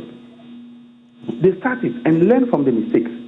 So you initiate few ones, and then you have that in mind in your national development agenda that this is what we want to do as the government of Ghana. In the area of agriculture, we want at least in each of the ecological zones. Unfortunately, we have ecological zones with unique identities. So if you come to the Savannah ecological zone, if you come to the Middle Belt, if you come to the forest sector, if you come to the coastal area, then can we identify something that can unify the resources that we have in those ecological zones? We can start from that level. And from each ecological zone, you begin to spread and increase the number of the factories. So you don't need to, I said from the beginning, you don't need to every district to be given a factory. Because if you're looking at factory here, we are talking about the resource processing and then production. So you don't need to have each district having a factory. And that is the current challenge. In fact, I've been to places where the same duplication of factories, so the same in this district and the same in this, and they are all to use the same resources from the same catchment area. So the resources will not be available for the two factories. But if they were put together as one, definitely they would have been able to operate with the resources available, that's the raw materials available. So it's the politics of numbers. Oh, we have done 20, we have done 30, we have done 40, we have done 50. And we like mentioning numbers as if numbers by themselves will translate into development. No. Please, let's understand that we are lagging behind in terms of our natural resources and how we sell them to international markets. Accept it that we have been exporting a lot of raw materials that are very natural and raw. We don't add value to it. We agree that we need to add value. All these are established scientifically that we need to do that. How we do it, let's be humble, let's humble ourselves and understand that we don't have the resources to do the bigger things that we are looking at. So let's tackle it from the ecological zone. If you come to Savannah area, and then you can even now look at specific areas. As I started by saying, the Upper East is irrigation, and then the people have the interest. For instance, everybody in the region seems to have some unique interest in irrigation. Now we have irrigation projects. How do we transform them into a factory, and the produce can be processed and added, value added to them?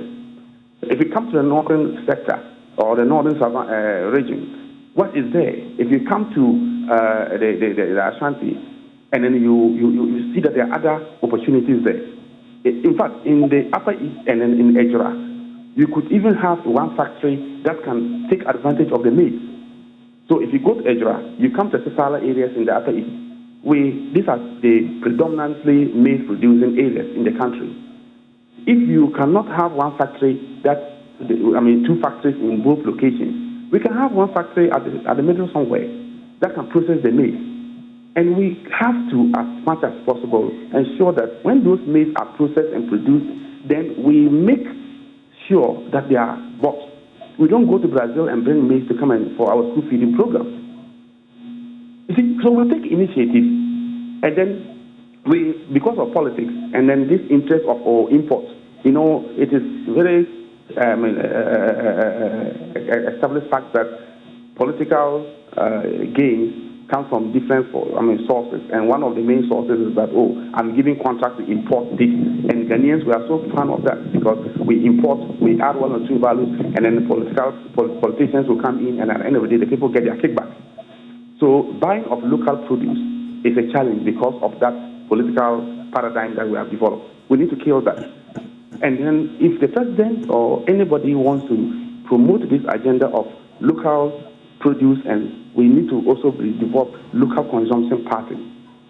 So if you're not able to develop a local consumption pattern and then enforce that, the children will, over years, will say that, the Ghana rice is not nice. Cook it, and that's the only one available. All schools eat only Ghana rice.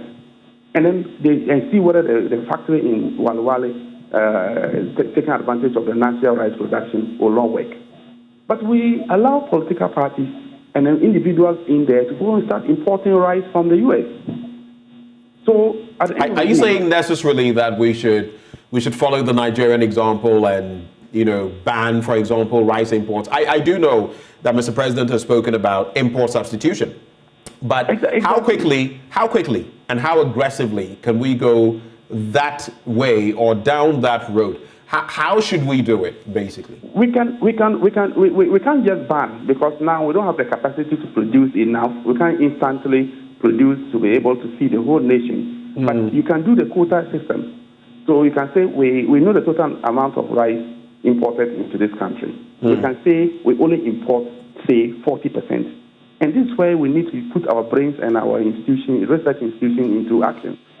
Because there are a lot of people have written about the volume of rice coming to Ghana. Those scientific evidence, we need to put them into practice to know that, okay, we can comfortably supply 40% of rice locally.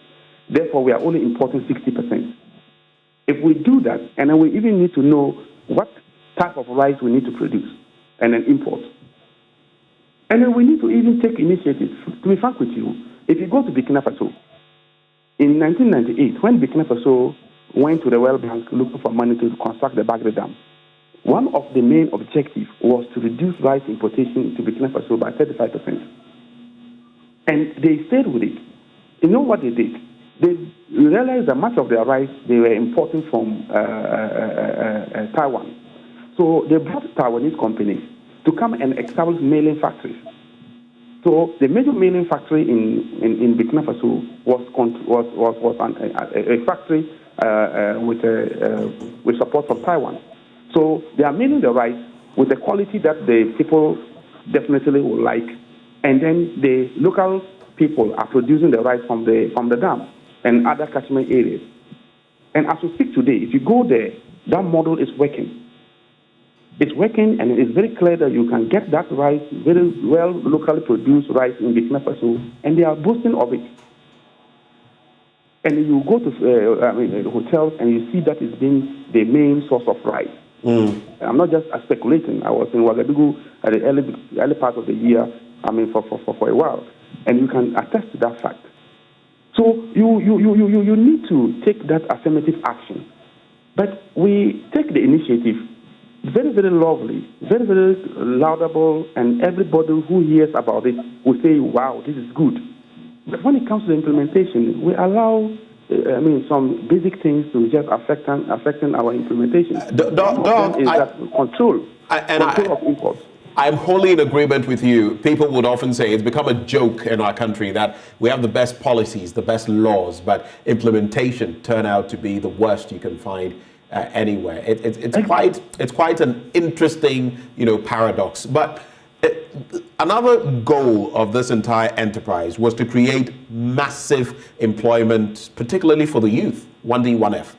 Exactly. Of course, if the factories are not up and running, no jobs will be created. And if no jobs are created, the teeming unemployed youth will still remain unemployed by and large, because the opportunities in this country, as we know them in terms of the economic situation, among others, not many people are employing. But how do we re-energize 1D, 1F, especially as the consequence is not creating jobs, which we must, move away from as quickly as possible? How do we re-energize 1D, 1F? What will it take? For example, if I asked you between now and 2024, when this administration's tenure ends, and we don't know whether they will get the nod to renew, but when that time comes, how much change can they realistically bring to bear on 1D, 1F?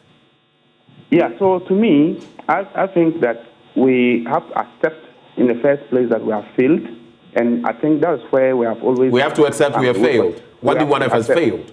Yeah, exactly. So, yes, we shouldn't be so proud that to say that we don't fail. After all, if you look at the German model, they will tell you that, look, we agree that we lost the Second World War, and then we lost it. So we need to reorganize ourselves and start again.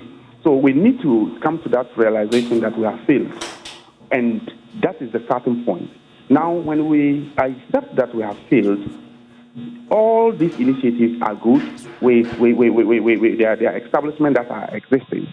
We need to reorganize them and see how we can refocus. For instance, if you come to, let's say, the Upper East, we have a few number of factories that have been put here. So if you go to the Ejura area, I saw a number of maize and rice processing factories under 1D, 1F. If you go to the Amansia areas, I saw a number of them in the Ashanti region. Then we need to come to a point where we will put this in a very serious perspective. For instance, let us use the university. If you go across the world, initiatives like this will leave them into the hands of the country thinkers. It's not by mistake that we spend so much money on higher education, but we are not taking advantage of higher education. For instance, government is spending so much in the establishment of universities. What task has government given to the universities in relation to specific things like this? KN University, very good agriculture university. My university, very good agriculture department and faculties. What can we do? So as a country, we are spending so much in pay my salary. I'm a university and a researcher. Likewise, my colleagues in Legon and other places. What can we do with the brains? Because if you accept that knowledge is the way forward for every development to take place, and you have established knowledge hubs like universities, can we come in? Because as we speak, we have to look at case-by-case basis and identify each of the ecological zones. Why are the factors not working? They will definitely be very scientific reasons behind this. Let's humble ourselves. In fact, we have so much brains in terms of this in this country that we are not using. So please, my approach would be, let's humble ourselves, throw it back to the brains of your country and say, what do we do? Then from that point, we can position it into a national development agenda, something that we have been checking out. We have been, in fact, somebody said that our inability to have a national development agenda is just a way to justify why we can never develop. So we need to get to that level of having a plan and then a strategy. How do we? And in this case, we will not have a very over-ambitious plans that we need to do this in 4 years. So the next government coming should not think that you come and then within the matter of 4 years or 8 years you can do it. So then how do we move forward in the next 50 years? And then have that in mind that the change. I would ask you, Dr. Asah, on that point, the issue of continuity becomes a problem because of the change in tenure. So the development plans, is that where we ought to be looking at? Should we have development plans binding political parties? Is that the way to go? People have proposed that, but it's not working because, like we've seen, abandoned projects everywhere. Administration A comes, does this, it doesn't finish. Administration B comes and leaves it hanging. That has been our perennial problem. In fact, I will not hesitate to bring that proposal when there's a space for constitutional review. If there's a constitutional review, and I've said it over and over, and my colleagues and people in academia and in research and in advisory service have always said that, look, let's review the Constitution and bring this as our major input. If we are able to say that Ghana will always have a, say, 20 years, 50 years development plan, and every political party and manifesto must fish from that particular plan and indicate how they can get us faster to the paradise or to the promised land. So your agenda in your political party manifesto is not to come and then start telling us things that are completed out of our plan as a country, but how do you get us there quicker? That will become your focus of your manifesto. And this must come in the Constitution. If you want the Constitution, the country to develop, the Constitution must be the binding document, and we always refer to it. So to me, I call for the Constitutional review, and as soon as that comes, we should ensure that National Development Plan is one of the key things that we should sit, dialogue, and decide how we capture that in the Constitution, such that any political party that comes to power will know that this is the agenda. Development in continuity will be one of the key things in that particular constitutional review. That no party should come to power and then abandon projects and then award new projects. Yes, as we speak now, that is the avenue for making money in politics. So we have to fight hard as citizens because the politicians will not be interested in this agenda of no continuity. Because they come, they award new contracts, and then the usual kickbacks come in. We can't run away from that fact. And we all know it. So these are the avenues that we need to plug.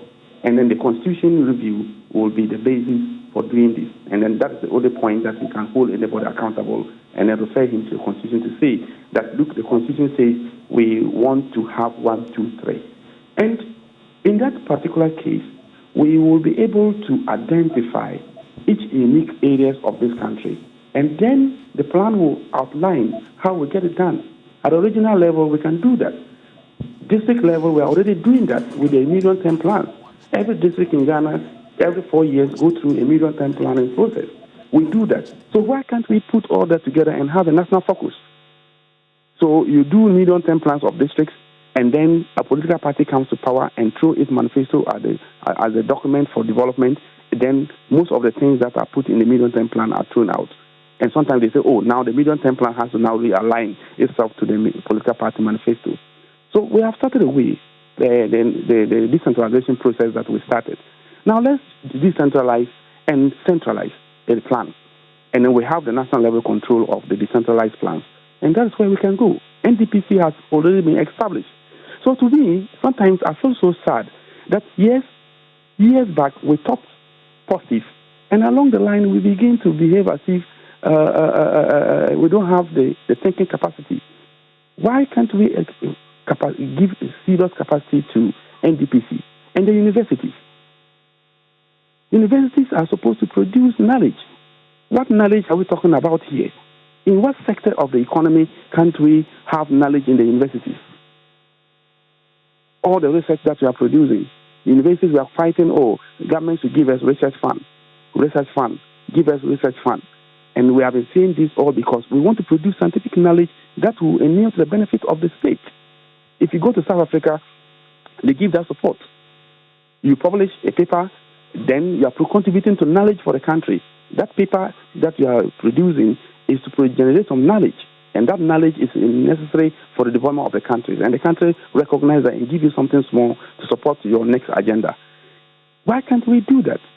Is it too much? But why do we even over-concentrate our resources into certain areas? For instance, we overspend so much in, say, politics. For instance, Parliament. If you look at the amount of money that is given to Parliament against the amount of money given to universities to generate knowledge, yes, we need to pass laws, but if you pass laws that are not workable, is it necessary to pass them? The citizens need to be aware. The citizens need to economically be empowered. And it is knowledge. We have to recognize that knowledge, the Bible says it, for lack of knowledge, my people perish. And we have to recognize that knowledge. And we understand that the basis for knowledge is the development of a country. And we leave all this, and then we are rotten. You go to universities and research, documents are lying without anybody taking them into action. So to me, I think, yes, let's go back to the drawing board. Yes, it's a good initiative, 1D1F, good initiative. All that we have done already that are not working, don't let us throw our hands in despair and say they are not working. We can repackage them and let them work, but it needs a gradual and time-taking space. And let's recognize that if you have done something and then it's not done well and the outcome are not desirable, we don't throw it out and say it is not something that is workable. 1D1F is possible, but we need to rethink and refocus it and redirect it, in line it with the national development agenda. And that is how I think we can conclude on this.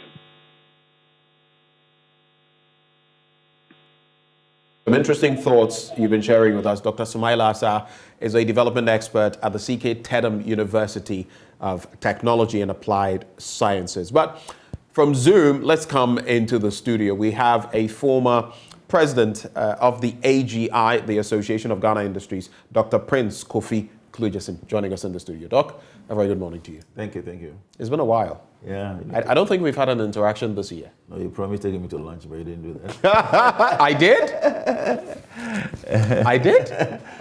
No, that we should, after the program, I'll remind you of the date. I think we have a lunch date that we've not lived up to. Then we have to remedy that. We have to remedy that. Children of today, you must remedy it. We must. Okay, so let's talk about remedying 1D1F. Okay, we put out a new documentary, our hotline documentary, One District, Some Factories. We've gone round, and there's been a lot of talk. I was just, reading stuff from government's own page, 1d1f.gov.gh, about what supposedly has been done versus what we go around and see actually has been done or is in motion. So I want to find out from you. You've taken stock of all of these, and as former president of the AGI, you know how crucial industry is to the development of any country.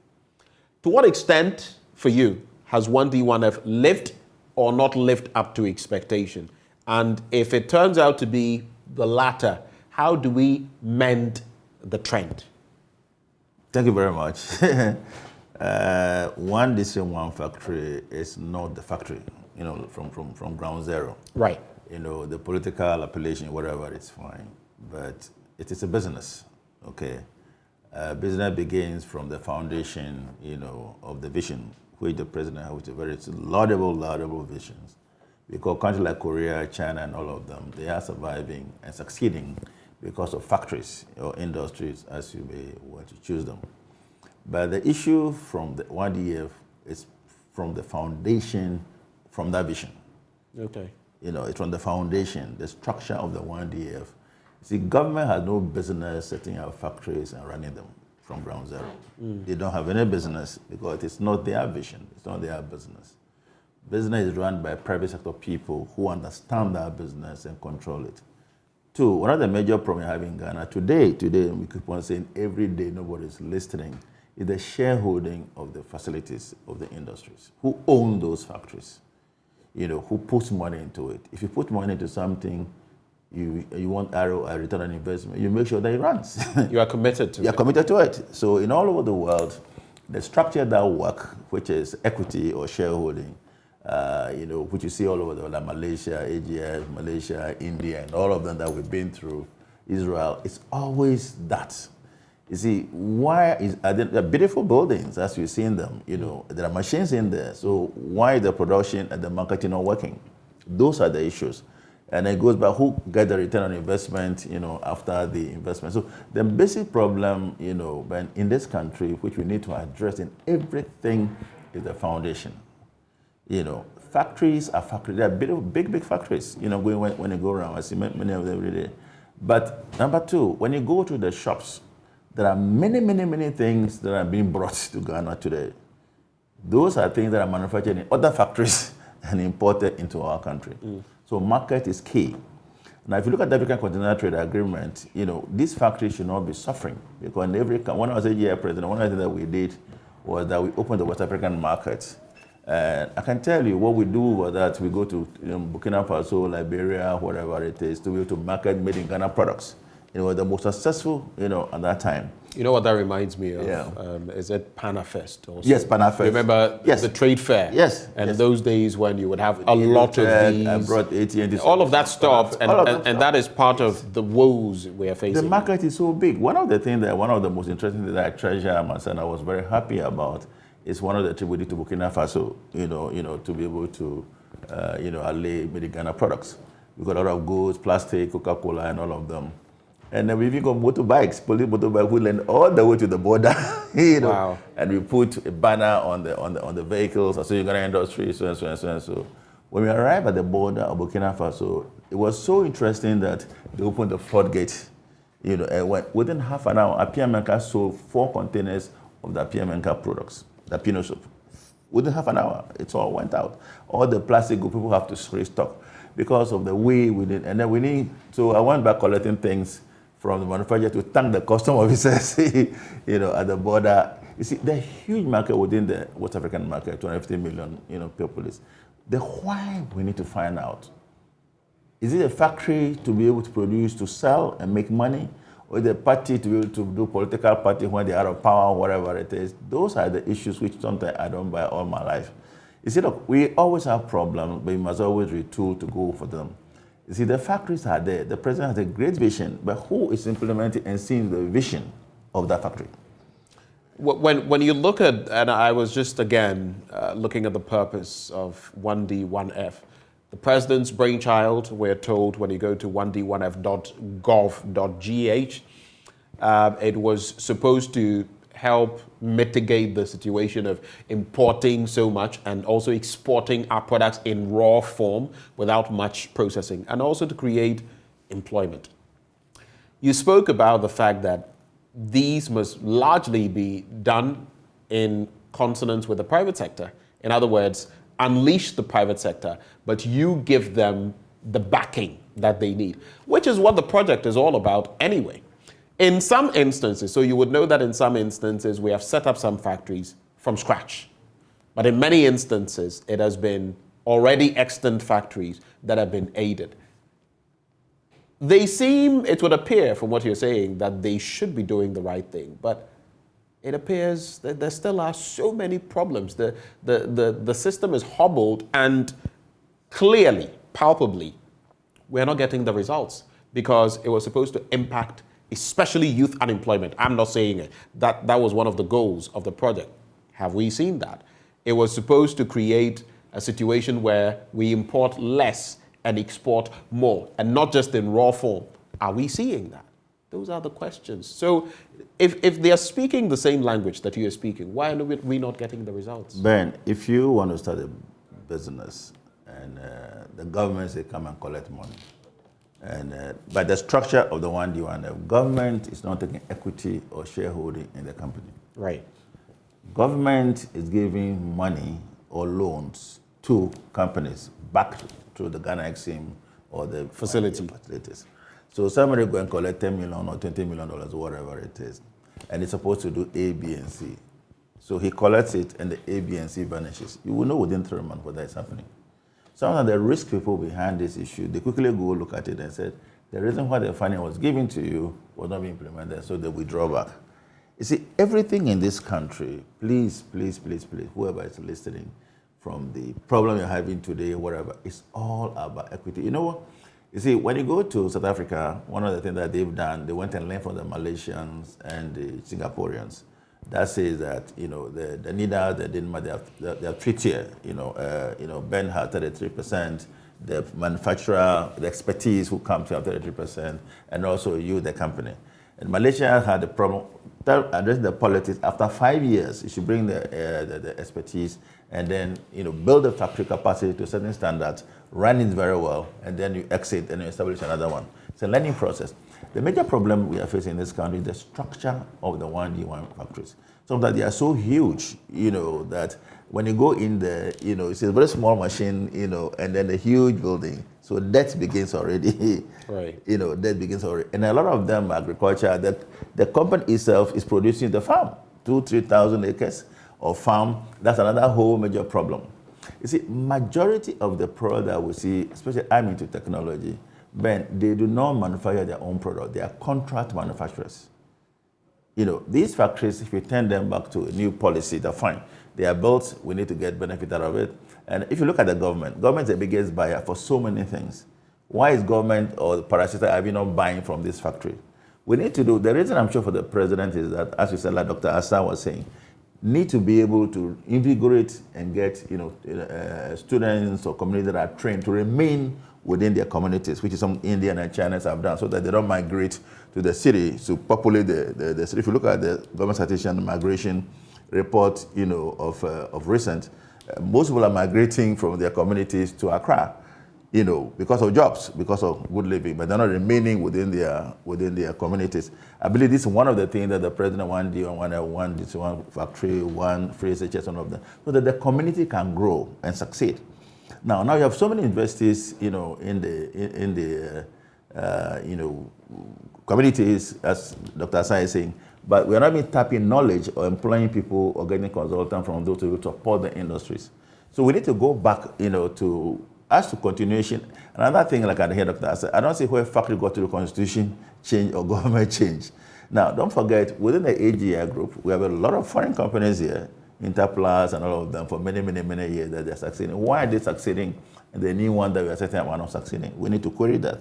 But I think that it's a private sector-driven business, you know, and also the banks who are giving, you know, money, whatever, must ensure that the factory succeeds to the market. You cannot be a wholesaler, manufacturer, wholesaler, and retailer at the same time. Some of the structures that we see within the manufacturing sector, they're also a wholesaler, they're also a retailer, they're also but when you go to the shops, if you go to Malcolm, big shop, you seldom see made in Ghana products in the factories, you know. Now, of course, the laws are there that if you look at Dangote Group's, you know, structure and you really look at the shareholding, you probably own about 20%. But most of them are the investment bankers and whatever. Sometimes I take on my friends who are into investment banking. You know, these are investment banking issues. This is why we establish a stock exchange. Right. These issues should move to the stock exchange so that they can raise funds, so that they can be monitoring and reporting issues. So what are the crucial ends of the thread that we are not tying then? You've spoken about financing the projects, you've spoken about owning the projects so that people are committed to it. Of course, if you sink your funds into something, then you want to, you know, put your best into it. I have also heard in the past, I remember there was someone in the Ashanti region who said that, yes, we'd been told this was it. We're given some initial access and that was it. There's been no further help as far as our benefiting from 1D, 1F. How then do we roll this forward? Because I'm looking at some of the sums and the figures. Sometime in 2020, government released some 465 million Ghana cedis for the start of 1D1F. You would move on, you would find that there was a project in Ningo Prampram for about $30 million. We've sunk money into this. That's the bottom line. We've sunk money into it.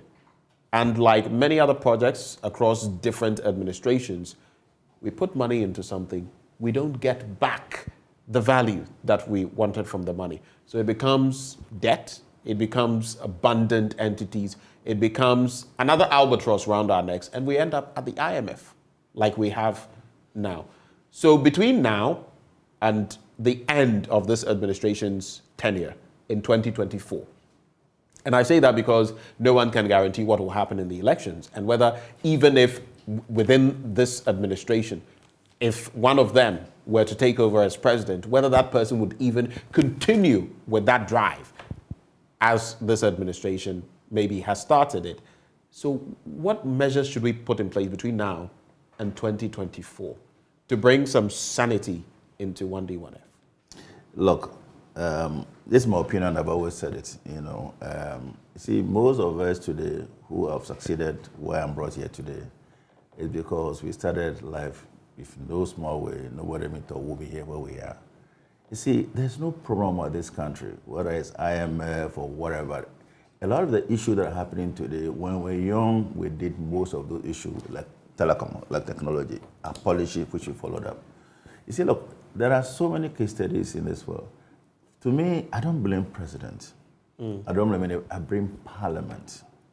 You blame our parliamentarians? Parliament. How so? 275 young, brilliant people in parliament are supposed to ensure pass laws that will benefit Ghana, not politics of election. I'm saying so because these issues, if you want to talk about Ghana, you don't have an equity law in this country. We don't have what? Equity law, which says that, GMPC, they own about 7% or 9% of our gold, our oil, even the state does not have it. You see, we need to have equity law that says that to be able to do business in this country, then the owner is entitled to 30%, South Africa had just been the black empowerment. They went a copy from Malaysia and Singapore. All these IMF issues you are talking about, it's only $3 billion, But then you see publication that gold has brought in $6.6 billion and Ghana has, 5-6% equity in it. You're not going to go anywhere. You see, the factories, I'm sure that they are built already very, very good assets. If you put valuation on them, you get some number. Whatever it's put on them. Do you need a $30 million factory in Ghana? The answer is no. Start from somewhere and grow up. I don't think that the money, the value, those who manage the company also, do they have a $30 million idea of managing companies, are their experiences. So nothing stops us from bringing technology and knowledge to manage those businesses like it's done everywhere. You see, if you go to Dangote, the group, you see that apart from the top, below are many experts from many countries, General Electric, Indians, or whatever it is. So we need to be able to start from somewhere and believe that we need laws to say that from 2025, 2026, we need to be able to create laws so that when retiring to be in whatever village you find yourself, you are entitled to this. So that money they give to you, it's enough as an equity. You don't need to get the 100% of the funding. Somebody also bring in, another 30%, which will have interest to manage the company, and then the other maybe for the state or Ghana Exim or those who are supporting it. But if Ghana Exim is going to be, guaranteeing and borrowing money to people, and then they are not paying, and the rich people are not saying, how will they put in the second tranche on? This is where the equity comes in. So I believe that these things are very, very good. We should not cancel them. We should not run them down. They are factories. They are big buildings. When the weekend, last weekend for the independence, the Dufour chiefs and all the delegations, they came and thanked the president, for the factory, the Japan factory, which has been textiles, which has been the embodiment, of the employment for the community for many years. Today, they are thanking that they've started again to revive it. And they came and gave the president for their happiness that the Japan factory is within their community. I saw that just last weekend in Ho. Right. Now if you look at Kosovo textile, most of these issues, it can happen. But I believe that the managers of this must go back to the president and let the vision, what do you really want to achieve? You see, so that if we do that, if Ben is appointed today as the CEO of One Day One Factory, what would you do? It's a question. Maybe do something different. Not emotions always, whatever it is. We need to know that these are laudable things. Let them register them, and also let them bring the factory in the international, maybe let us plunk down the African continental trade. Because when you look at the numbers of African continental trade, where AGI hosted the African continental trade, the numbers that are coming, they are huge. Even pineapple juice alone, you cannot supply Africa. Even if you do that pineapple juice from a confit and you really structure it very well, it'd be huge. You cannot even supply the thing. So let us put it into the right structure so that the objective of it is to benefit Ghana, the student, the employees, so that more can be built. That should market open, that should guarantee market. The owners and the managers of the factory, another problem we have in Ghana is that the owner does not have expertise to manage. We own, but somebody must manage to allow proper management so the emotions, does not come in. Those are the issues. Because see, when you went to India, we let them get to India, went to one of the things happened in India when we went as AGI to meet the Manufacturing Association, asked a question at that time, the minister, why just assessing all these things? The minister told me at that time, well, the reason why they are doing all this is in air manufacturing and all that, they don't want the youth to move to Delhi, to populate Delhi. So they are putting the factories. Like we see from different parts of the country. Yes. Everyone converging on Accra. So they did that so that people can stay in their factory. And then from the factory, they led to technology. And today, 96% of all the CEOs in the world are Indians. Yeah. You see, so we need to be able to have, you see, the politics, when I hear it, it saddens me. I don't see politics in Ghana yet. I grew up in the U.S., Chicago, many years ago. See, everybody in parliament, in politics, they are friends, they are classmates, they want secondary school, they want the same universities. So I really don't see what the political color is worrying us. It makes no real sense. But let me ask you this, and some may, I don't want you to take this wrongly. Is 1D1F still viable? Maybe in its current form, is it still viable? And should we cut our losses? Because as business people, you know that if you invest your money, like the Warren Buffetts and others would do, it's an investment. They did that with BYD, the electric car manufacturer. Fortunately, that business has made profits beyond imagination.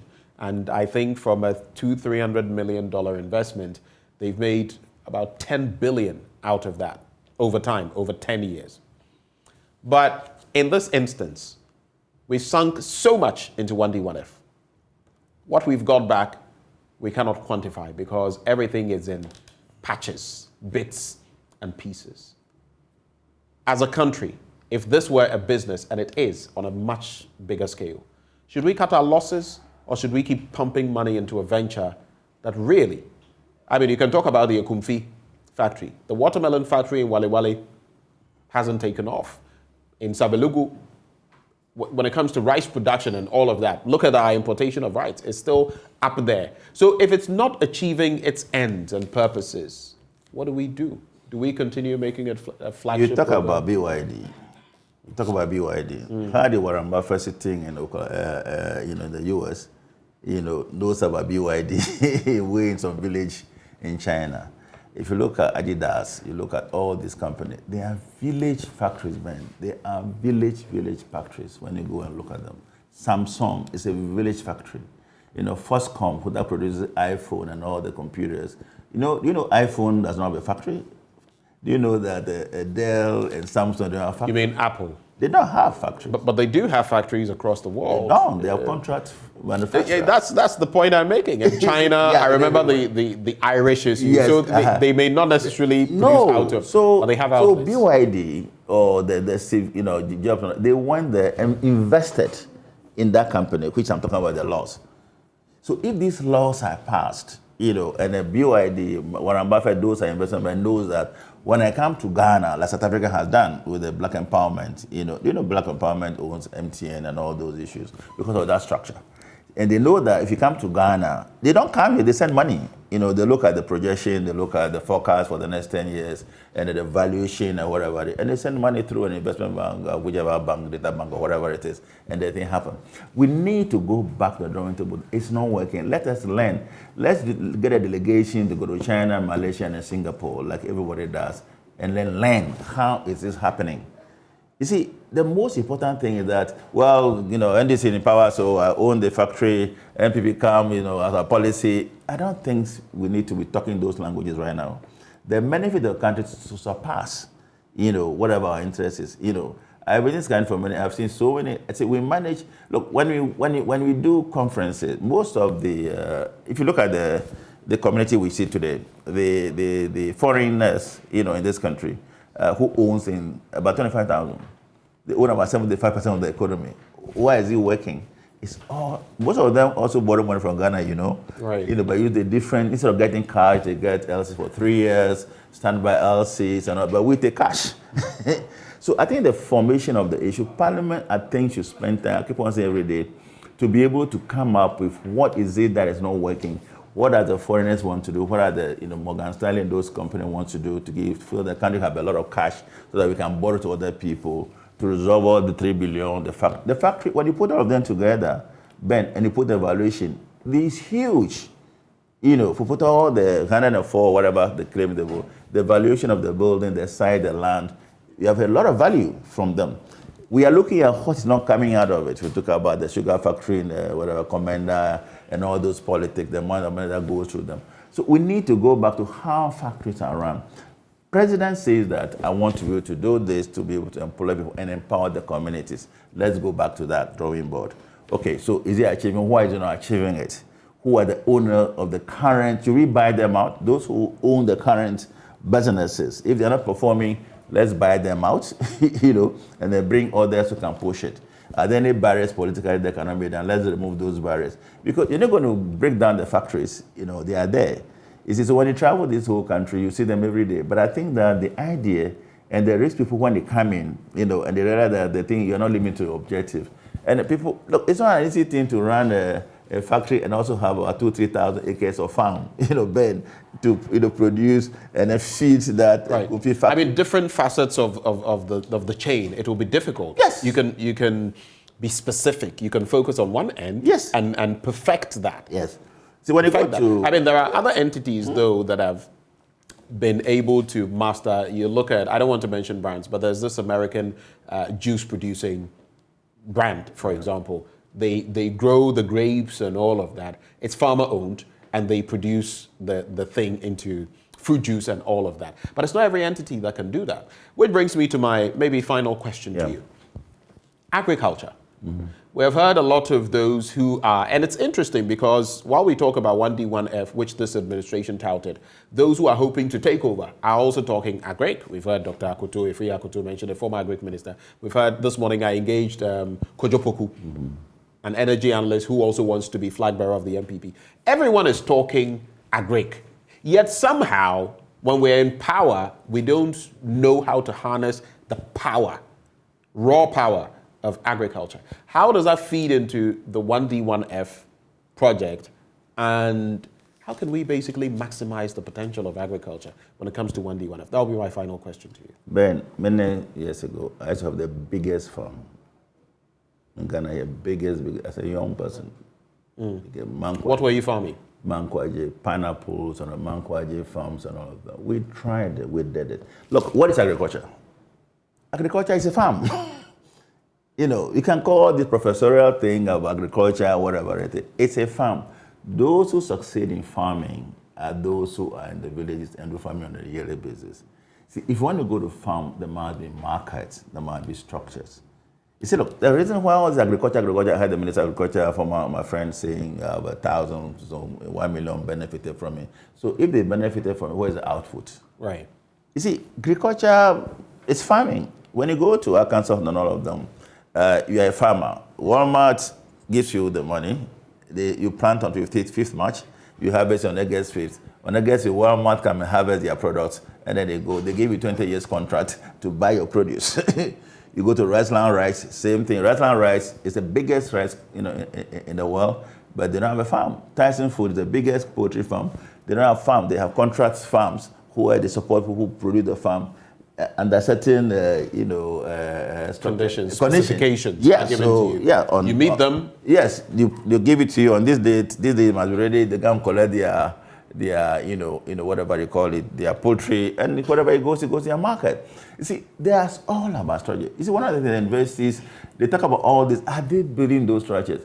You see, when you go to the U.S., which I know much about, or China, when you go to the U.S. today, 40% of the graduates that are coming from the U.S. Ivy League school are Chinese. About 40%. So they are learning new methods. This is why all the China business, they are succeeding because of human resource, human capital. Yeah. You see, Ghana, they're going the Indian way. Yes. You see, me, I don't have any problem about all these politics. Everybody there is my friend, my young man, I know them. Do we really want to build Ghana or self-aggrandizement? You see, we are 275 people representing us.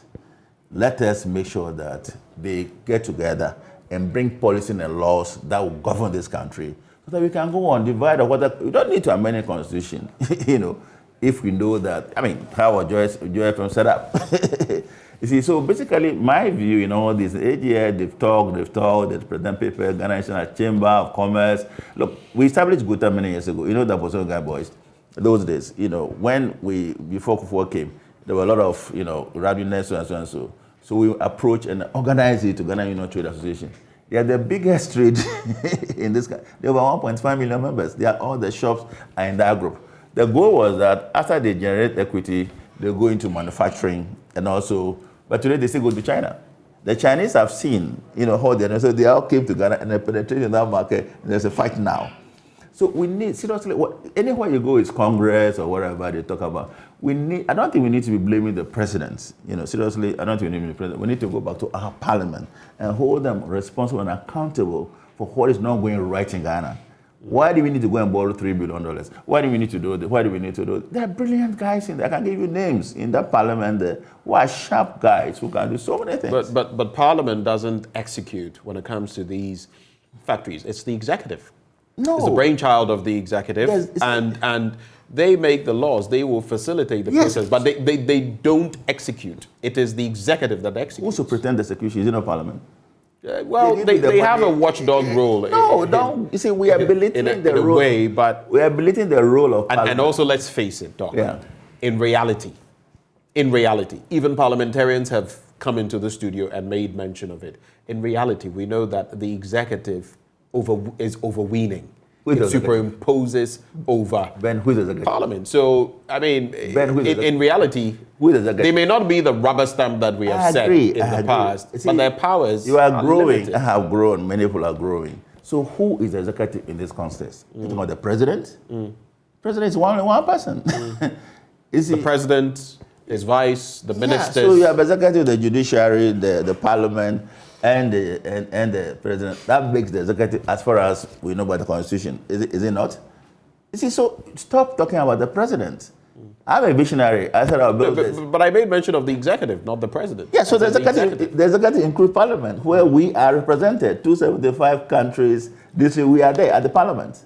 They make sure things happen. They hold the president accountable. They hold the executive accountable. They are a different arm of government. And the reality I'm trying to paint is that, look, the executive, as far as we've noted in this Fourth Republic, Parliament may hold the purse strings, but it is the executive that runs the country as we know it. President. And with a lot of these policies, especially for a party that is not in power, you can have your say, but the executive will have its way. Is it my problem? That is the issue. See, look, Ben, you are young people coming up. Let's learn from other jurisdictions. We see we have parliament in China, parliament in Korea, parliament in Singapore. They have their own style. Why should they have a style? We're governed by the British, Malaysia, China, and India, and all of them. Same constitution. Why is it different here? Why should you be, I'm in this party, you're in this party, so we cannot even drink coffee and tea? Because we'll take a look at it. See, we need to go back. If you want to build this country, please, let's get the young people empowered. And they can only be empowered that if there's a problem of money, they go. Look, there's a young lady that is sponsored in the US, in New Jersey. She's come to Ghana. The mother she went to Harvard, she had an MBA, and then I've been mentoring her. The mother makes these groundnut corn, whatever. A Bronin Cartier. A Bronin Cartier. So she started in the US. She just got $1 million from New Jersey SBA, Small Business Administration. $1 million.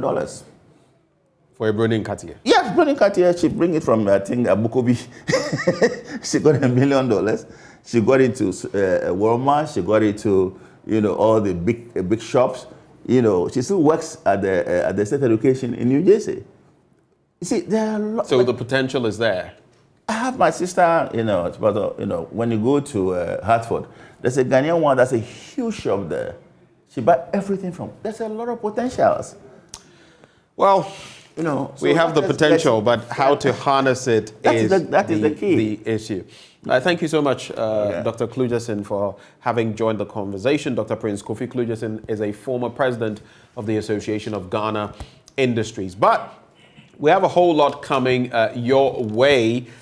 We actually are going to be bringing you a discourse with the Ghana Chamber of Telecommunications after we hit you with our citizens microphone. We also have conversations with some entities that will be joining us this morning. The Alliance for Women in Media will be joining us for a conversation together with that school celebrating its 60th anniversary. I'm talking about the Tema Parents Association. All of that is coming up on the AM show. But before I get into that, the Chartered Institute of Marketing Ghana, in commemoration of World Consumer Rights Day, is organizing a breakfast panel discussion tomorrow at the Coconut Grove Hotel at 8 a.m. The discussion seeks to raise the awareness of consumer rights and highlight the rights from the perspective of FMCG telecommunications and the healthcare industry. What more do you know? Scheduled speakers are Kwame Riafe of Wilma Africa Limited, Theodore Albright, the Family Office Africa, Agnes MFA Esai of the Nyaho Medical Center, and Reverend Jansa Lutrot of Bridgefield Law Partners. The discussion will be live on JoyNews and on social media, and we bid you to watch this space. We take a breather, and Bernice Abubedo Lanza, my colleague, will be returning with more on the AM show. Do stay.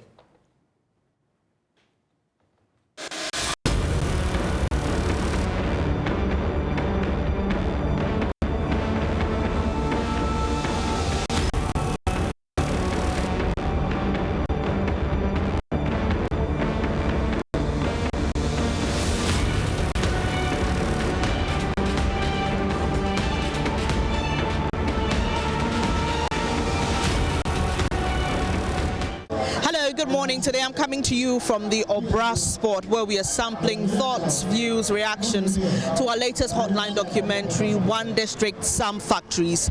At the start of his tenure, President Akufo-Addo began an industrialization drive to help create jobs and also move Ghana to an export-driven country to help deal with the influx of imported products. Well, we have brought you that update. We have shown you how some of these companies have had to keep their produce or their products in the warehouses because there's stiff competition from foreign companies. Some of them also just do not have the funds to continue producing. This morning, this gentleman here would like to share his thoughts with us. Now, me pacho efra saying. Nana Kojo. President Akufo-Addo our campaign no enyama bebre na ode sha ase free SHS, one district, one factory.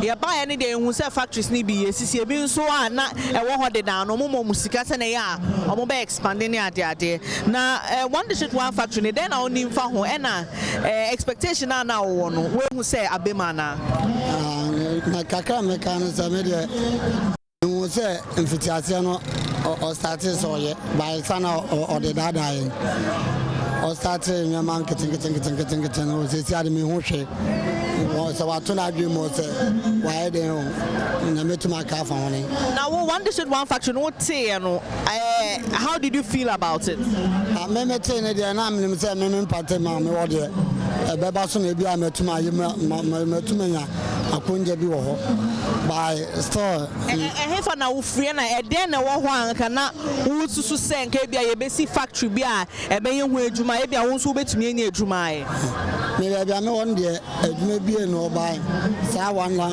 lamb faster no ono baby I know other sense or yeah kebi able to my pick in the public kakra na adwuma obe odi be no na ye na ya ebi who free hefa me fi Suedro Agrais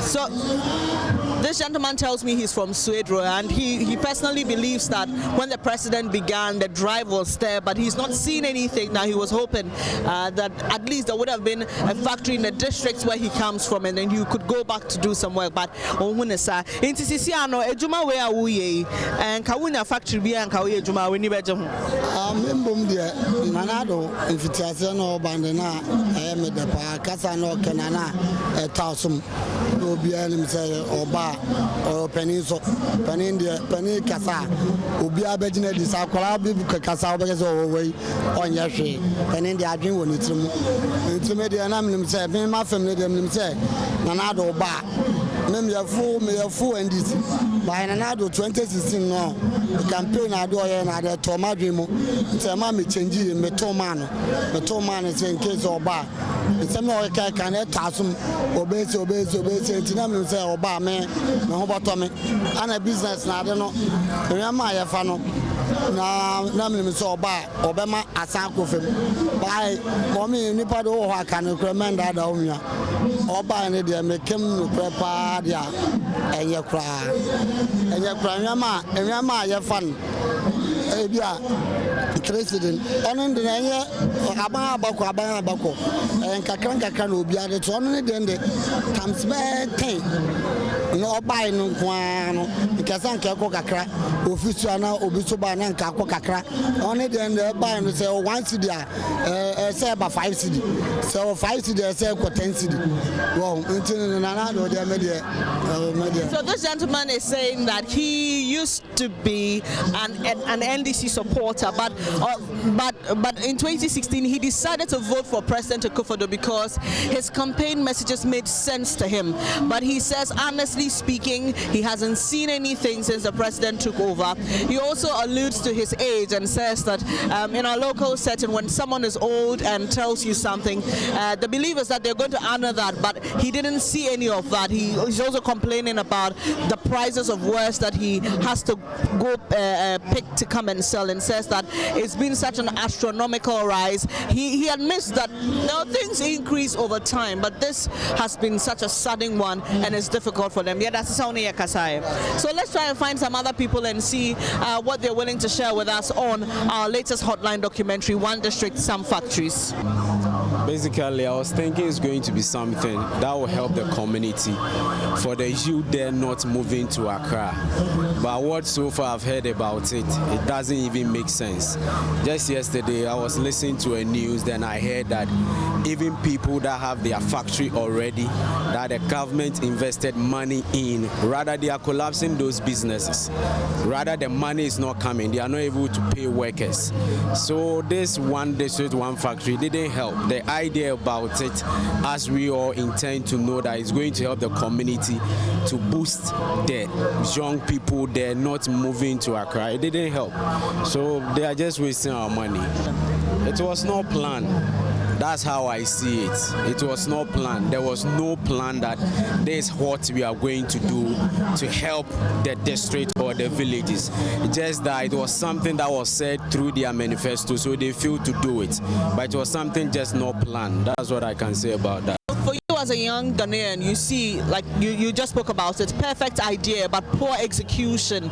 Do you have any hope that things will get better in terms of moving us from always buying to producing on our own? Because the purpose of these factories, it was that we could produce on our own. In fact, the story you spoke about, I'm sure you heard it on Joy, because yesterday, if the 1D1 factory, people are producing, and rather we don't have any measures to stop the things we import from outside, then we are not helping. So if really our leaders want to achieve this, then they should put in measures.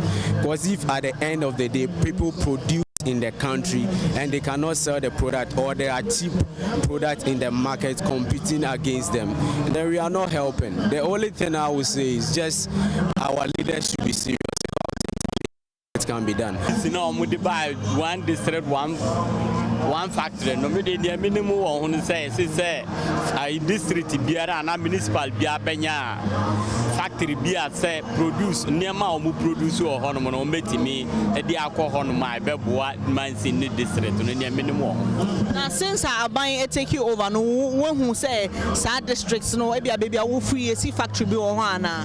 Oh anukre ni nyamia ni me ne senia omudi sa initiative ne bae no mi hunu bi baabi a me free so no mi hun say o ma ba be si dan almost say one district one factory by inauguration na mi hun say bia o ma ba be bi wo no e won he final dia na o mu susu say factory no komo de be oh factory na ni o mu de be no ebinim say de be banche on say hono no ye do baere ne banche na mo ba pacifical ade a o mu de ba be no na ebi ame na menti e dia ba me ntimi hu adekode podia o mu pese o mu de ba if na o free me free oti region into unim say one district one factory who say ya CB wo ho. Okay. So this gentleman is saying that the policy was good, the initiative was good, and he's seen that in his region or where he comes from, a factory has been put up there, but he's not sure what it's going to be used for. He says that they farm yam and cassava there. In Siciliano, aka beye afe baakone months kakra President Akufo-Addo na mamono ususu say before then no ometumi aye bibia fa ho na baby omesi edru no then na odwen fa ho oh me akasa ma dwen ne de milim say ne ombe no ana omaye no say baby omaye asi no ehwo ana besi na mom ni amempa abone say ni oba bedi so no ono so nto aso na sa dan na omasi no ankoye kwa because yen aya seka yesu frefre ho say we no enu abi na omudi asi na say omasi na so man timi amfa ye bibi kura ni oba bedi so nso no nso ye den ono nso mfa adwuma na nke ehie ntia we no de bae no mfa nguso me fi say omo ye ne sai beboa ye timamufo ne nyina. So he concludes his thoughts by saying that he's not confident about that factory being completed or being put into full use. He however is appealing to whoever will take over that the project be continued. He believes that that is how we can make good use of our money and the general populace will benefit from all these investments. The government is trying, so we hope we have to support so everything will be okay. When you heard about the one district one factory policy, did you think about what could be done where you come from, and have you seen anything like that? Oh yes, the government is trying. The problem is that they promise somewhere along the line they fail. And so if promises will be fulfilled, I don't see anything wrong with it. My only problem is promising and failing. When you heard about the one district, one factory policy, what were your thoughts? My thought went back to the days of Kwame Nkrumah. I am old enough to see what Nkrumah did. Nkrumah planned to develop every area of the country. And so for me, it was a dream come true. But we are not seeing things as it is. The government says things are hard, it admits, but there have been some factories set up, some of them foreign companies. You know, that mantra, things are hard, is always a problem to me because any incoming government knows the situation. They create a very bad situation before they enter. But promising to change things once they enter, they end up still not doing anything. For me, it's a big blow. One district, one factory now, still I made me home here because my district we need her. District one here for? Odumase Krobo. We need her on my side. And me home here, in fact, me home here. Now, hono and Cadena also say and come to me factory Benson and come to me. Yeah, mango like the hono no mudua mango pa. It's sanka musi mango factory hono mo. Na ka munya juice no like raw material no ba na ka mudi bia juice no. Na ka ebeboa youth na e wo hono mo. This year, what was the last time I called Dumas Crop? And then a cost war. We cost hono mo. Me hono mo anytime ba. So far we ni wa cost hono. Right, this gentleman says that he's from Odumase Krobo and he hasn't seen anything happen in his district. He would have wished that a factory would be set up to process mangoes because they grow mangoes a lot, at least into juice and into other products. Into Sisiano, Akabe 1 year, a few months for President Dufour. So into GDSA, one nation, one factory, maybe basic. Yamo 8 years, Yamo 7 years, now want to me 1.5 years, and a bit me the IBB. Want me find So he also says he's not confident about anything being set up there, considering the number of months that the president has to finish his second tenure. So these are some of the views we've sampled here this morning on government's one district, one factory policy. If you'd like to join the conversation, we are very interactive much later on the show. Also on Facebook, you can drop us a comment there.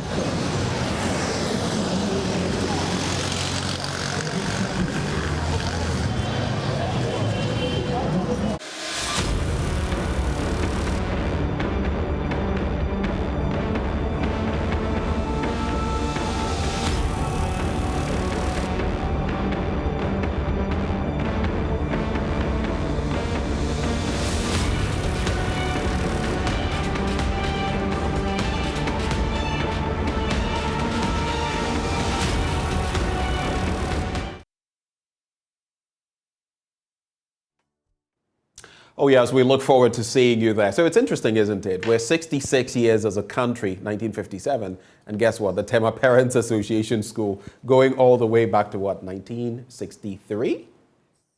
So 60 years on, what have they been up to? This morning we host the headmistress of the Tema Parents Association School, and that is Esther Mensah. We also have a student from the 97 batch, Elaine Arthur, joining us for a conversation in the studio. Ladies, a very good morning to you. Good morning.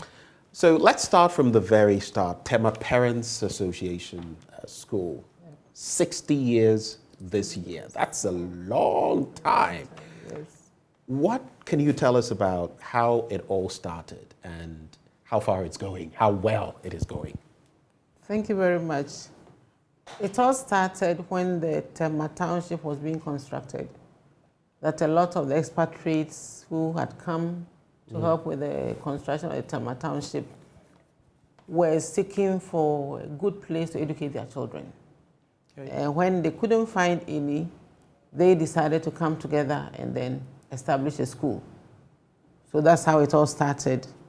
In the small house in Community 2 with 39 children. And over the years, it has grown to a very big school. Even though we are still a basic school, it is quite large now. We have over 1,300 children in the school now. Wow, from what, 39 you said? From 39, yes. 39 to over 1,300. Yes. Wow, that's quite a feat. Yeah. And how long have you been at Post? Did you school there at a point? No, I didn't school there at all. I didn't school anywhere near Accra or Tema. I schooled in the north. Okay. But I joined the staff in 2005. Wow. And so I've been there for the past 18 years as a teacher and then now the head of the school. So 60 years on, there's something definitely to sustain an institution like that. It must mean that there are some things that you must have done right.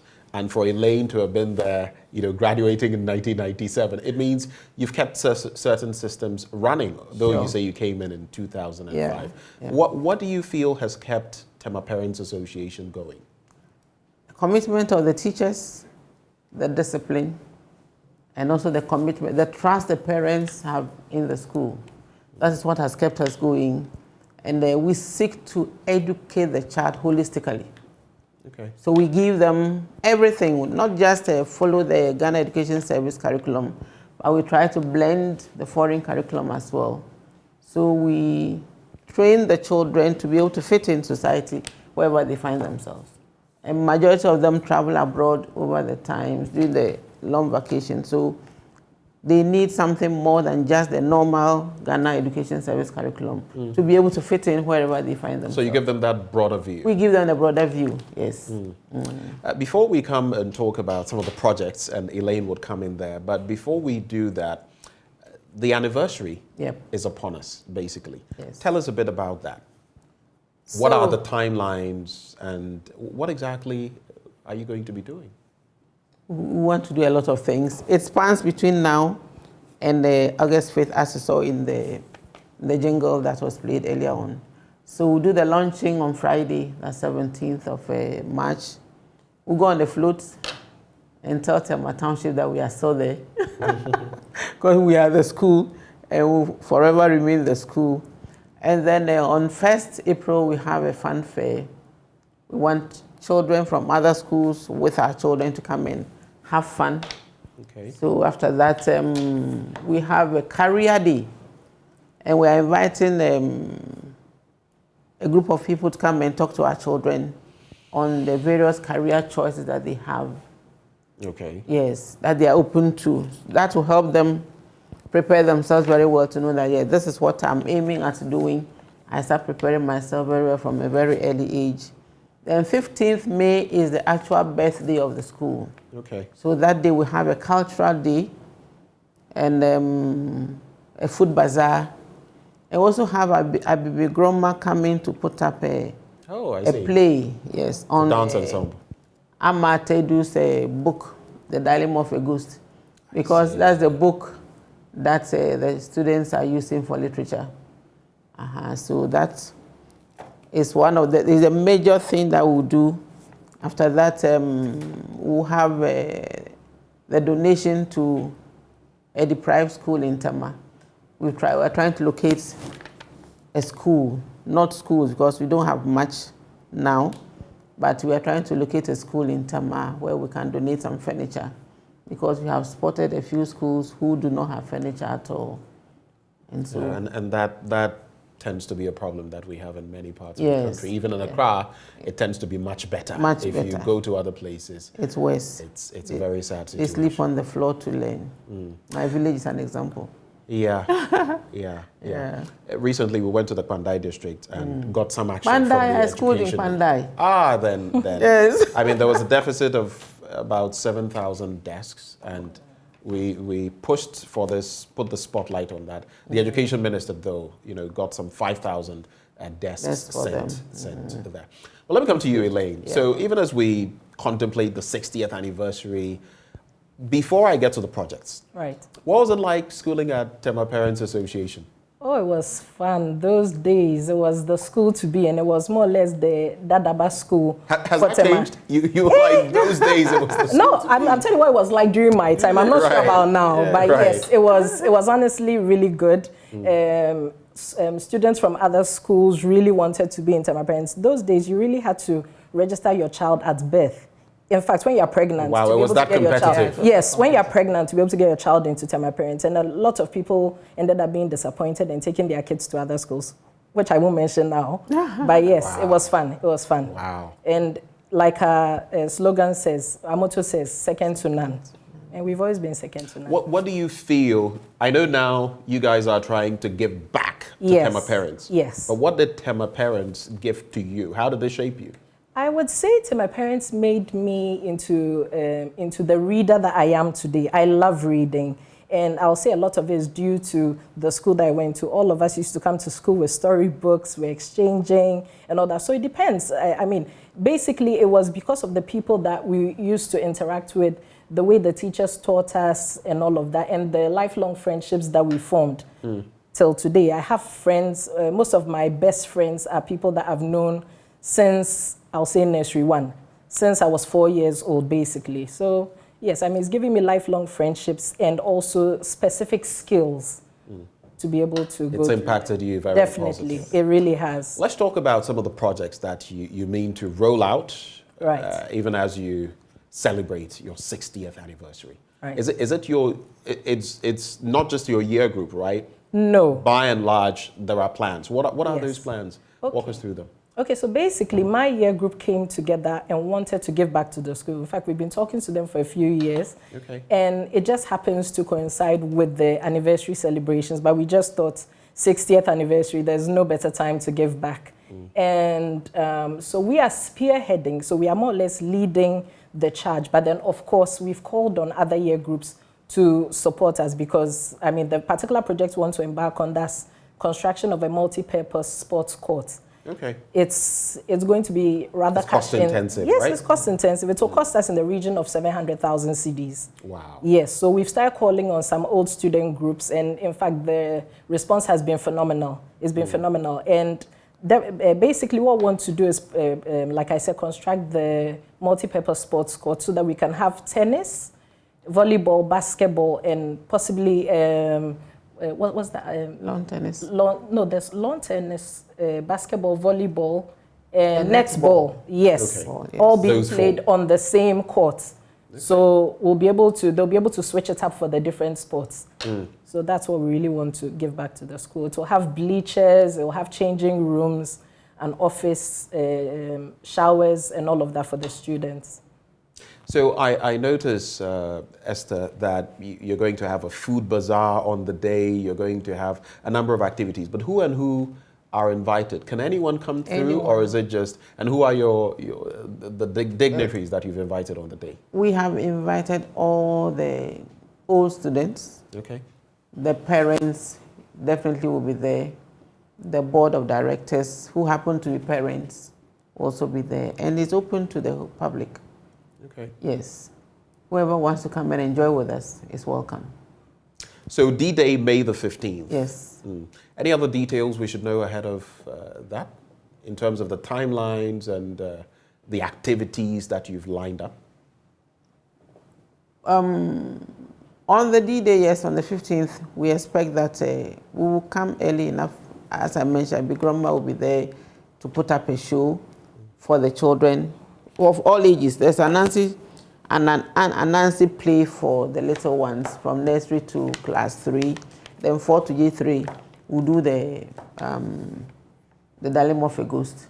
Okay. And then the food bazaar is open to parents. Usually, we want to bring the traditional dishes.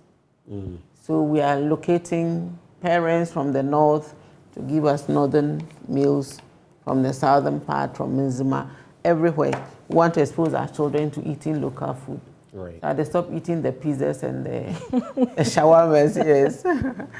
Yeah. In terms of sponsorship, though, you've already spoken about your drive, but are there any other avenues you're looking forward to in terms of sponsorship? No. In terms of the various projects, and the school has a number of projects that they want to actually complete, and it's not just the multi-purpose sports court. There's also a library project. There's a bridge building project to be able to connect the back of the school to the community right behind it, and a few other projects. But then in terms of the actual the actual anniversary celebrations, I believe Auntie Esther will be best placed to speak on that. We have written to a few companies seeking sponsorship. We believe that they will come through and help us with the projects that we have outlined. Maybe not this year, but subsequently they will come through and help us. All right. Yes. Any final words before you take leave of us? I'll start with you, Elaine. I just want to encourage all old students, all alumni. All your colleagues from all my colleagues from 97. Who, by the way, I'm already in touch with. But then colleagues and other alumni from 1963 all the way till now. Please be sure to show up. It'll be really fun. It'll be great. And I think it's some sort of homecoming of sorts. And for most people who've not been back to the school since they left, it'll be nice to sit around, reminisce, and just I'm curious, though, some of your alumni who are outside of the country, are you reaching out to them as well? Yes. So we've, incidentally, my year group's project, the project we're trying to roll out with all alumni contributing, we've also got a GoFundMe as well that will be rolling out anytime soon. So we have the GoFundMe, and of course we are reaching out to old students. Great. And other corporate organizations. Sure. Final words? Yes, want to let the whole world know that Temas Parents Association School is still existing. It is still the school to send your child to. This time you can register your child after birth. We no longer register them when they are pregnant. Yes, and, so everyone is invited. Joy FM, come to the school and see for yourselves what Tema Parents stands for. All come and see. Thank you so much. Esther Mensah is headmistress. Elaine Arthur is with the 97-year group. And it's all about Tepas at 60. You want to join us for that. Do stay with us. Up next, we have a conversation on the Ghana Chamber of Telecommunications. They'll be joining us as we talk about some more pertinent matters. We'll be right back after the break.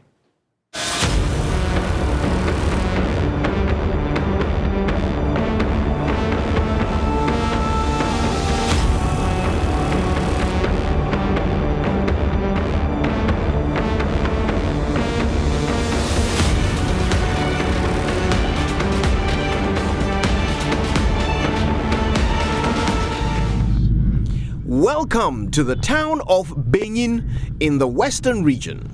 This is where people come to catch a boat to the famed Nzulezu village on stilts.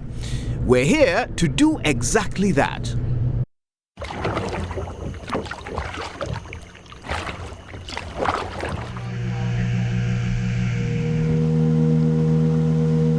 Nzulezu is a UNESCO heritage site and has been since the year 2000. The name Nzulezu means water surface in the Nzima language.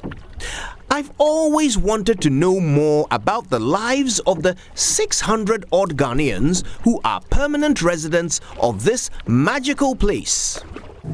So how deep is the water here? Okay, the lowest is 8 meters and the highest is 15 meters. 15 meters? It gets as deep as 15 yes, meters? Very deep. Wow. And what kind of fish do you get? You have a catfish, mudfish, and tilapia. Any other wildlife, any other animals? You have alligator, crocodiles, water snakes, pythons. And the pythons and the alligator, they are always in the jungles. Where the bushes are? Where the raffia palm are. But it's still the same water? They will still come in this water. Ah, but the children from the Nzulezu, they are always diving in the water? Yeah. Any animals are scared of human being. What food do you make with python meat? Oh, live soup or gano soup and stew. Acheke. So you have eaten python before? Python soup with acheke. Hey! You can't nankari for Papa. Wow. So you have lived here your whole life? Yes, I was born here, I school here, I do everything here. All my parents are here. Yes.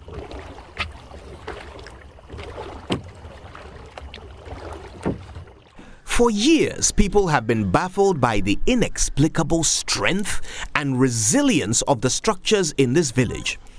How can so many homes remain upright for decades, standing on nothing but wood and bamboo?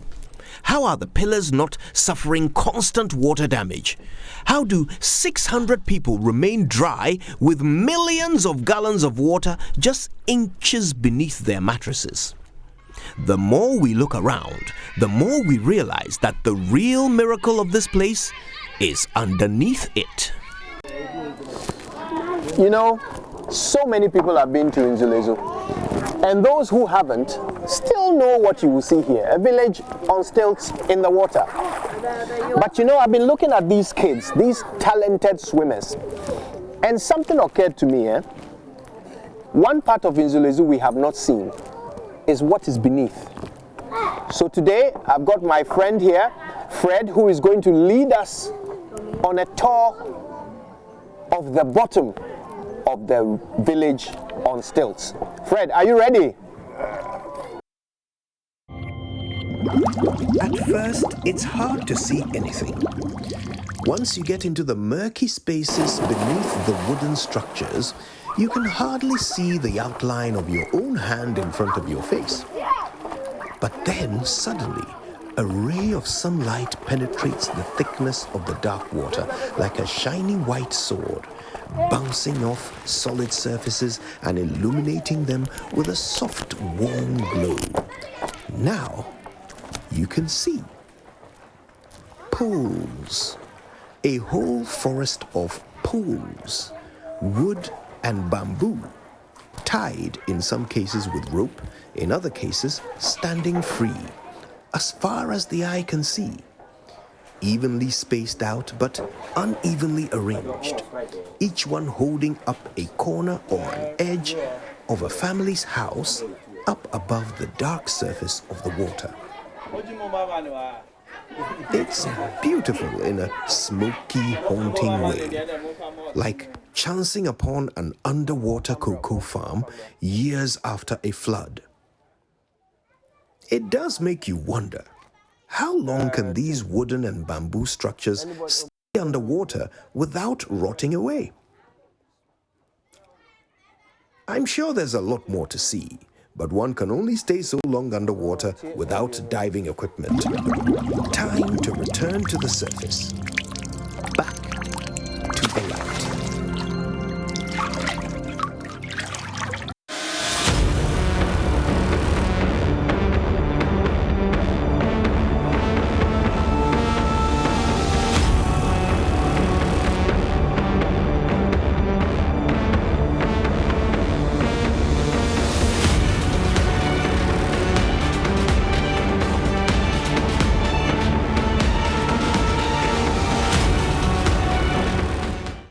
Well, thank you for staying with us on the AM show. Up next, we have a discourse with the Ghana Chamber of Telecommunications and the Financial Inclusion Forum Africa. And they're coming your way with the Mobile Technology for Development. What is that all about? What should we know about it? And what are the boons we can get from it? Well, joining us in the studio for that discussion, we have Judith Edumwa-Bosman, Mobile Financial Services Manager with Vodafone Cash. Thank you for joining the conversation. We also have Dr. William Durban, Chair, Financial Inclusion Forum Africa, Global Director, Digital Financial Services with Opportunity International. Thank you as well for joining the discussion. What, if I may ask, I'll start with you. Why this initiative? Let's start from there. Why this initiative? Thank you very much, Benjamin, and good morning to your viewers and listeners. The digital economy has become very important over the past few years. There's a lot of digital innovations going forward. Financial inclusion itself is about how we use financial services to improve people's lives. And the essence of this initiative, this conference, is to start looking at how that transformation is made. How do we improve people's lives using technology?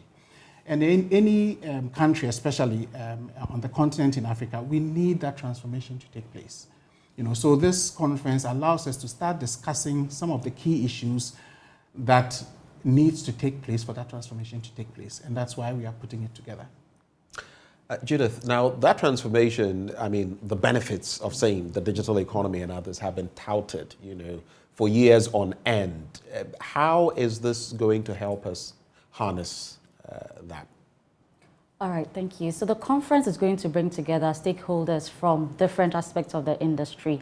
And it is to discuss the challenges and solutions that digital financial services brings into the ecosystem. So it is a forum that I feel that it's important to get people to join in and discuss some of the pertinent issues that we have in the digital financial services space. And Doc started talking about this space and what it means. How critical is it in terms of the ecosystem, in terms of the developments in that sector? So having access to financial services is key. In fact, it's a fundamental human right to have access to have access. I just had to say it like that because we know here it's not exactly the same thing, but we're trying to get there, aren't we? Yes, like I said, it is a fundamental human right to have access to a financial service. And to have that, we actually provide access to it and also find ways of getting people to access other services through digital finance. So I can talk about things like insurance, like pensions, like payments to cocoa farmers. And this is all to be able to allow people to have access and also access other services through digital financial services. Now, with the MT4D, Mobile Technology for Development, it's something you've done over the years. What has the experience been over the years, and what's going to be different, essentially, this year? Yeah, that's a very good question. So we started off these conferences because there are a lot of us that are tech. We love tech. You know, we like all the new things, AI, 5G, and we love it, and we like to discuss it. So ChatGTP. Yeah, ChatGTP. So we started off really looking at the technologies, what technologies are available on the continent. So that was around the first continent. This is our third one. You know, but this year it's exciting because we realized that, you know, you can talk about tech, but how does it impact the lives of the people on the ground? That was what struck us. We talk about also ChatGPT, yes. So what does that mean to the majority of our people who are, you know, who are not so well off, to the farmers, you know? So we thought, why don't we start looking at how we drive digital financial inclusion in the real economy, and the emphasis on the real economy. So that's what is different this year. We are bringing all our tech wonderful stuff that we know, and we are asking the question, how does it change the life of the farmer in Ghana or in Africa? How does it impact education? Africa is a very young continent. What average age is like 30. Yeah. You know, if we are going to by be 2050, we're told is going to be over 50%, 60% of the population that is going to be in the youthful years. Yes, and if we are going to be the leaders in the world, I see a great opportunity because we have a lot of young people. There's nowhere in the world that would have such a youthful population. So if we can be tech leaders in the next 20 years, you can imagine what we'll do for Africa. But how do we start having that conversation? Right. It's not just about the tech, it's how do we make tech work for us? So this year we are really focusing on real life, not just the tech, we love that, but how is it impacting the lives of people? And Judith, if you go to, just on the back of the point he made, in Asia, the likes of Japan, South Korea, they have aging populations. Japan is at a very, it's at on its precipice, basically. You go to Canada, you go to Western European countries, all of them have some problems in terms of the youthful vibrancy to run their economies. We have that. How to harness it along the lines of digital technology. Now that is the issue. But he wanted to make a point. Yeah, I just wanted to add to what Dr. Deban said. So the first time I engaged in a project in agri-tech, we paid cocoa farmers, and it was so surprising when the farmer received the payment on his phone. To him, it was something that was impossible, right? For him to receive that money, he was like, this is very good for me, because in the past they had to queue to go and collect cash. And then people within the community will see that he has been paid, and then they'll follow up and come for money. And so with things like this, he's able to secure his funds, he's able to engage in things like savings, right? And so, like Dr. Deban said, it is a way that we are improving on the lives of people. And I believe that this is a very important initiative as a country to drive this. Why should anyone be interested in attending this year's event? Whet our appetite, if you like. Judith. So like I mentioned, this is a forum where we'll be discussing some of the challenges that we faced as an industry. Last year, e-levy came up. There were all sorts. They did work, they did not work. I think it's a forum that these issues will come up. We can talk about innovative solutions, right? What can we do to improve the lives of individuals? We talked about payments, we talked about insurance, we talked about pensions. What else can we do? So it's also a forum where we form partnerships to develop new products and services to meet the demands of the general public. Who can attend the event? Who can participate? What is the mode? Well, that they would have to follow? You can go to www.mt4d.org to register. Okay, so www.mt4d. Yes. That is like 4D, yes, the number 4. Yeah, exactly. Okay. As digital people, you always have to put a digit somewhere. So it's mt4d.org, and then you can register and then participate virtually.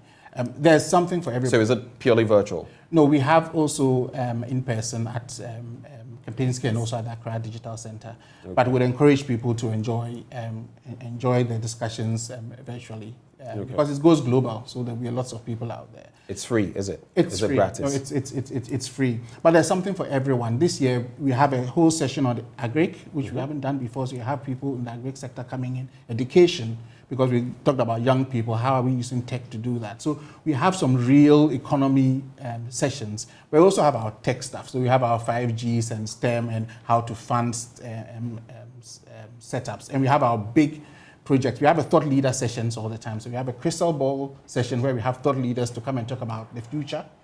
And on the first day, we also have our power session on the second day where we also have thought leaders. So we always try and promote thought leaders. So there's something for everyone.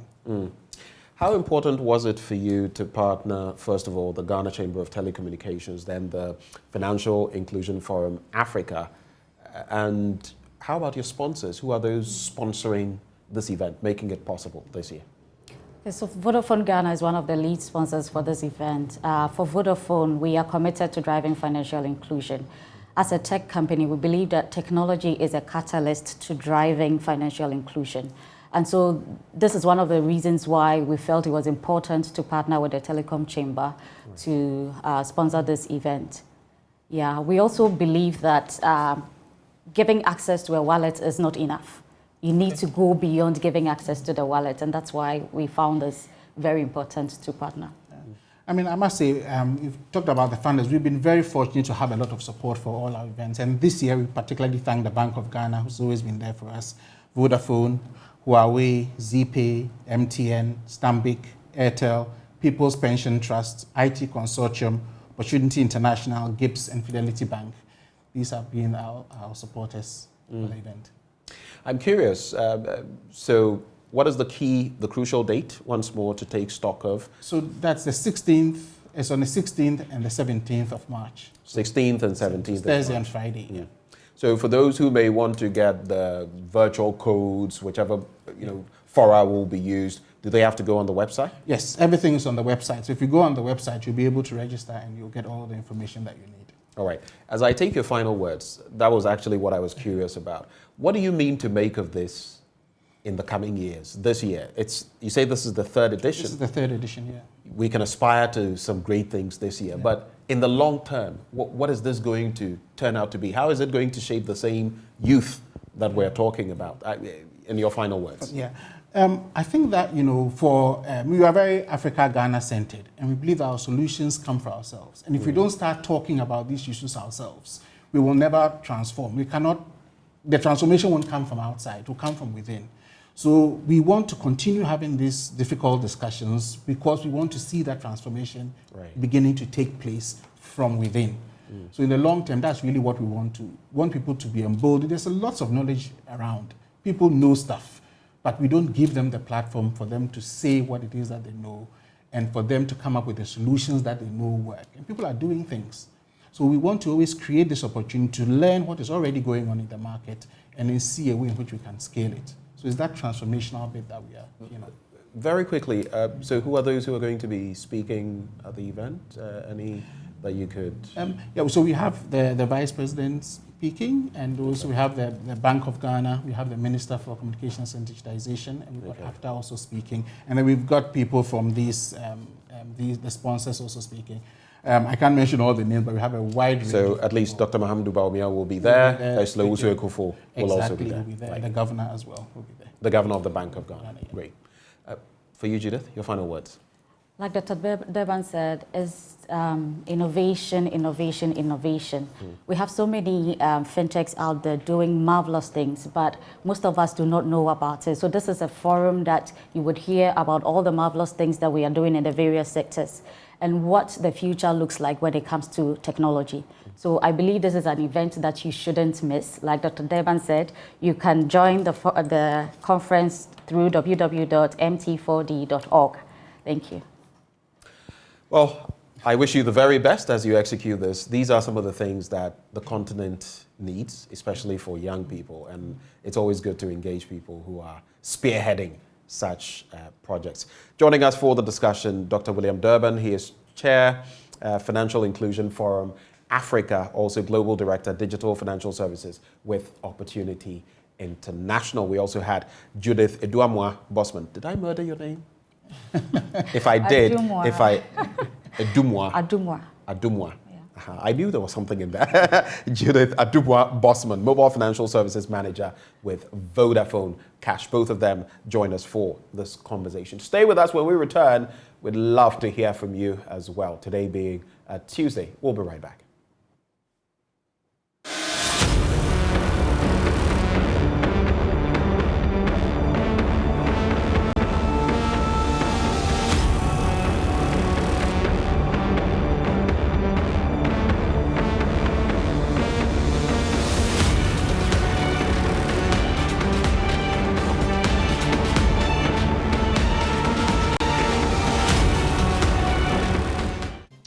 Welcome back on the AM show. Thank you for staying. Now, as we conclude the show, we have a conversation with the Alliance for Women in Media Africa, and they have a program that is coming off soon. The theme, Equity for Women in Media. Who cares? Well, we do care. And that's why this morning we're engaging Shamima Muslim. She is founder and convener for the Alliance for Women in Media Africa. Shamima, a very good morning to you. Thank you for joining the conversation. Good morning, my brother. Good morning, and thank you for having me. Who cares, right? Who cares? We do care. But tell me, how did all of this come about? Why this theme for this year's event? Tell us a bit about the event. Right. So, March is Women's Month, and annually on the ALMA calendar in the month of March, 8th of March specifically is International Women's Day, and then the rest of the month is really about highlighting issues that confront women in every field. And so for us, since we are a media development association and advocacy group dedicated to highlighting issues that women in media face, we always organize a forum around a theme for the year. So this year, we know that the international advocacy theme for International Women's Day is Embrace Equity. And we are calling on all institutions, all organizations, states, individuals to embrace the principles of equity so that we'll build a fair and a balanced world. So the specific UN theme is Digital, Innovation and Technology to, for gender equality. For us, we want to bring it more home to our specific and our peculiar issues. And we've been having conversation amongst ourselves, highlighting these particular challenges that affect, the equity agenda. So we are saying equity for women in media. Who cares? We want to ask from the media owners and managers.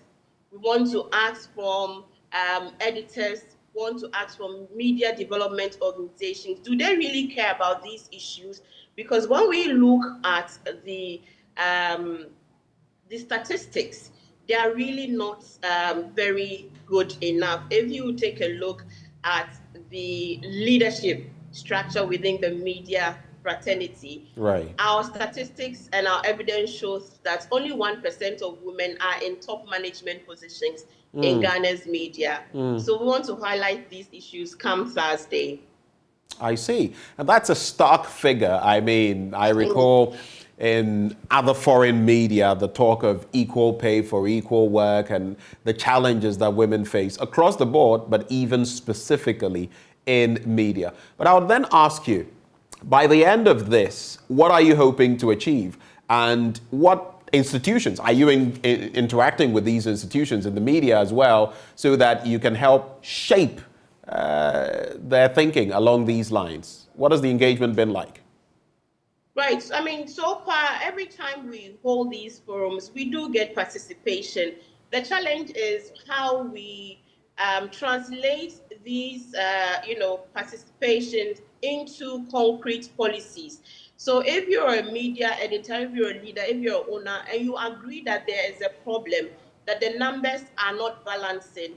I mean, multimedia, for example, I know that if you go onto your website right now and you look at your top management, it's all men. Emma Morrison used to be one of the females at the top management level, but since she left, multimedia hasn't, filled that position. So if we're engaging multimedia, we are drawing your attention, even though we recognize that you give a lot of opportunities to women within your organization, and we recognize the numbers of women that have all kinds of, roles. We think that you must also look at the gender audit of the organization and ensure that at the topmost level too, there is representation.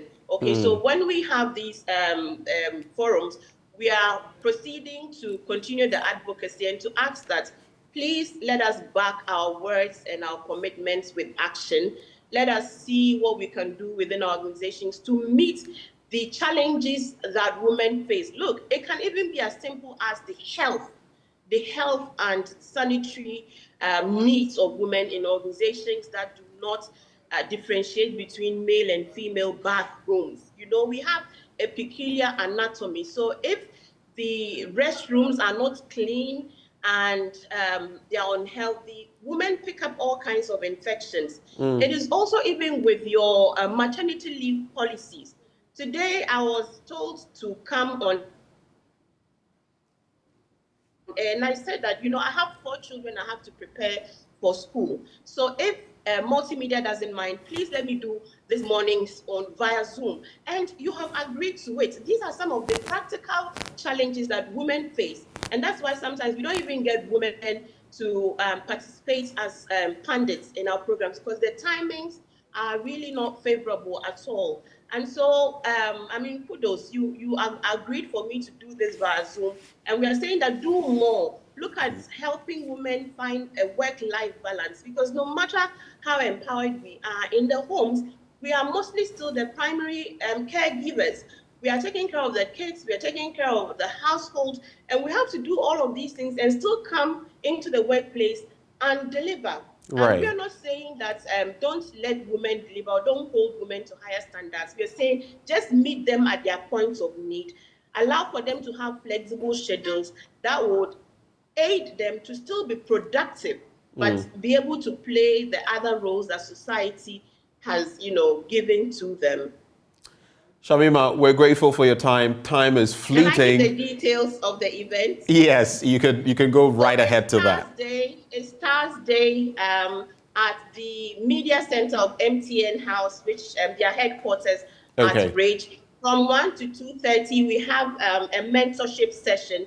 Our mentors include Portia Gabon, who is the GJ Journalist of the Year, Gifty Auntie, we know her, Regina Asamoah, the lady who's been doing the missing children documentaries. I myself am on, Linda Sante, Vice President of GJA. They will be mentoring a lot of the young women in media and helping them, you know, chart more progressive career paths. And the theme for the session is what I wish I knew when I started my media journey. Immediately after that, we'll continue with the main forum, which will start from 2:40 to 5 o'clock. Our keynote speaker is Dr. Charity Benka, who is the Executive Director of Women, Media and Change. We have other speakers like Dr. Afriyie Acquah. Shamima, we have to go now. But thank you so much. Look forward to that. Shamima Muslim is convener and founder of the Alliance for Women in Media Africa. That's all time will allow us to do, and we're grateful that you joined us. My name is Benjamin Akakpo. I've done this together with Bernice Abubedu Lanza. Look forward to JoyNews Desk up next, presently.